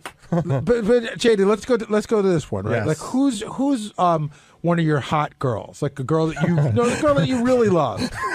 Is there an answer to this? No, I mean, there's a lot. There's, right, okay. There's a lot. So the girl that was in Katrina, right? You like her. Katrina Bowden. So she's on 30 Rock. So she's super hot. So say Katrina Bowden says, hey, I want you to come and I want to hook up with you, and my boyfriend's just going to sit in the corner and jerk off. No, I couldn't. That's too weird. I can't have another guy. Not going to come near you. Not going to touch you. He's all the way in the corner. I could have been. If I was into that, I could have did that when I was down at hedonism, because that's all. In fact, that was probably the only way I would have gotten laid. And since I wasn't into it, I didn't get much of anything. So no, I would not. No other guys. I want no other penises in the room. It's just mine. But if other girls are around, that's that's fine with me. Double standard. Listen, I'm sorry. I'm just being me. But the more the merrier, right? Oh, I don't know. Well, no, I don't know about that. But just Gary's the more it might be sadder. Gary's scenario, like, so you said the Katrina Bowden is her name, like, is one of your hottest chicks, like, so you couldn't have the guy in there jerking off. What if she told you like he was just watching but not jerking off? No. I don't want to be watched. I don't want to be analyzed whatsoever. What if he knew about it and was like, I'm going to let you guys in the room alone. I'll leave and I'll come back. Or call me when you're done. I'll come back. I don't know. All right, Katrina, you have a little shot here. Hey, by the way, Benji, you've been into some interesting stuff. Have you ever been with a chick where a dude's been in the room just watching? Yes, but like I've been in it. Like that's never would be my first choice. Yeah, I'd be like, I don't think it's anybody's. Well, no, I think it is some people's, but opportunistically, when that's the only way it was going to happen, right. Yeah, it's happened. And it's not. If Elisa wanted to bring another guy in, bed, would you be okay with that? No, absolutely no way. No. But see, for me, the guy in the corner only freaks me out because, like, I'd have one eye open because I think I keep waiting for him to, like, I'll just shove a finger up your ass, because you have your attention somewhere else and he catch you off guard. Waiting for him to slowly creep in. Yeah. So on Tuesday's wrap-up show, I went in to talk about the whole Ronnie fiasco. Apparently, he didn't enjoy me calling him borderline stupid. But and then after that, I talked about his whole yelling at his appearances and what a nightmare that is. I've seen that at a party, so here it is.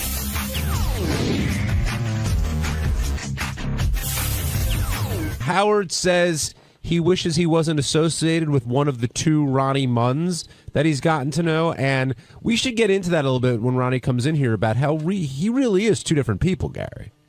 I agree. There's the character and the... Because you and I talked about this when we were in Vegas, about, like, we love Ronnie and how Ronnie has a big heart, what a great guy he is. But I don't know that guy's coming across on the air a lot lately. Well, that guy wasn't doing that contest in Vegas. You could see that. I mean, I started to write Howard a note last night. I canceled it at the last second. But after I watched Ronnie, I wrote him a note that said, I thank God, I thank you and God every day that I don't have to do these appearances anymore, because when you go out in front of a crowd, there's, you feel compelled to do something. Right. And when you don't have an act or you don't do anything, Ronnie and I are famous for being famous. I'm famous for, I can't book a guest in front of a crowd. And so I never felt comfortable doing it. Well, Ronnie also took issue with 𝗪𝗏𝗏. He was insulted that Scott called him stupid, and he kind of went off on you, Scott, really out of left field. I didn't see that coming. Did you? Your mistake, Scott, was that you gave your opinion on how smart you think everybody is, and somebody asked you, but once you put that out there, everyone's going to come back. The fact is, everyone here has called me stupid from one time or the other, and Ronnie, everyone, Howard, I mean, all those guys. So yeah, I guess I'm not Howard. All of those guys have pretty much said that he's stupid. They pretty much made fun of his poem. And somehow I'm the bad guy. So, okay. But you know what I think the difference is? Like, I'll say sometimes, oh, Scott, you're being stupid, or I think your politics are stupid. But I don't think you are stupid. You sort of made the blanket statement pursuant to nothing. Look, it's an I think interview. Ronnie is in general stupid. All right. Ask me the question again. Rank people around Do you think here. Ronnie's a bright guy? Yes. Everyone here is very bright. But you're not being real. Well, I mean, how else am I supposed to answer Tell the it? truth. Tell what you feel. I think I did. You pride yourself on answering questions honestly and bluntly. Yeah. And now you're saying that you think Ronnie is a bright guy? Because in that interview, it didn't sound like you thought Ronnie was a very bright guy. I don't think John understands sarcasm. You are a point above him in IQ. Yeah, clearly, I'm missing it. That's the one point. Maybe you're the dummy. Look, do I think he's borderline stupid? Like I said, no. That's a little. Is there anyone here you think is? No. I don't even know if Bobo was. I don't think I've ever met someone borderline stupid besides a retarded guy. So what's borderline stupid? Yeah, because it's not retarded. Define borderline stupid. Just someone who you can't even have a conversation with, who has no sense of reason or I don't know. But that's retarded, what you're talking about. There are stupid people who aren't retarded. Well, show me one of them. Who do you think is here?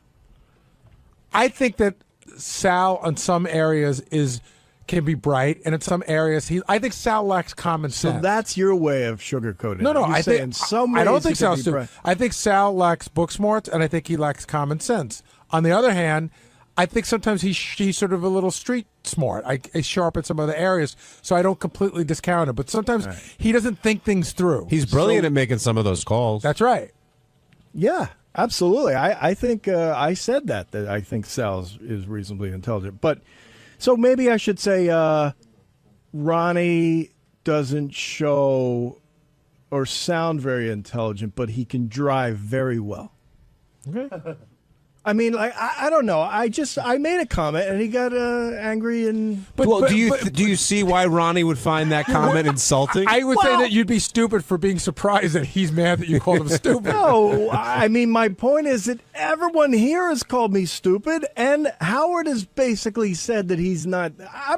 Stupid is a strong word, and maybe that's the problem. I shouldn't be saying stupid because I don't think he's stupid, but. If we had to take an SAT test, let's say, we all had to go in and my money's not going on him. That's it. So he's not strong academically in your eyes. What do you think? I'm just stating what you said. I'm not sure how I feel right now. What do you think? You're not sure how you feel because you're backpedaling on what you said before. Well, that's really what I meant. I just mean that Ronnie's a great guy. And like he said, he's successful in business. So did you feel bad saying that about Ronnie? Because it heated up pretty quickly between you two. Well, I felt bad that he got so upset. I mean, I thought his skin was a little thicker. That I always think I'm always surprised when anyone here gets upset because of all the but you get trash talk upset. that goes on. I do when it's 5-on-1 sort of thing. That's no, what you pisses get me if off. somebody takes a shot at you, it upsets you sometimes. Not really? Go ahead. I'm not looking to fight with you. But who do you think here? Have you ever met anybody like that's borderline stupid? Like some of the whack packers? No, because I think it's a funny phrase. Like where would you put Miss Howard Stern? I've never really. I don't speak to a lot of the guests, so I don't really. But my interaction from what they. Yeah, I think Miss Howard Stern is probably borderline stupid. I think is Beetlejuice officially retarded? Because if not, he's definitely stupid. You really have to ask that question? Well, I don't know. What is there a clinical term? And how do you? I don't know what the clinical term is. But if you ask somebody to spell red 3 times and they spell 3 different ways, I'm going to go with whatever that phrase is. Then he's flat out retarded. Steve in Pennsylvania, you're on the wrap-up show. High pitch Eric seems very stupid. Hello? Hey, Steve. Hey, Steve Carnathan, I'm a big fan. Hey, listen, Pace, you're just a backpedaling asshole, first of all. Shut up. And You're second of all, Ronnie runs his business, and he runs it better than obviously you did. I don't run Ronnie's business. No, Ronnie runs his own. He's a hell of a lot more successful than you are. You're just a typical politician, backpedaling asshole. I'm not a politician. What? Now, Scott, did you think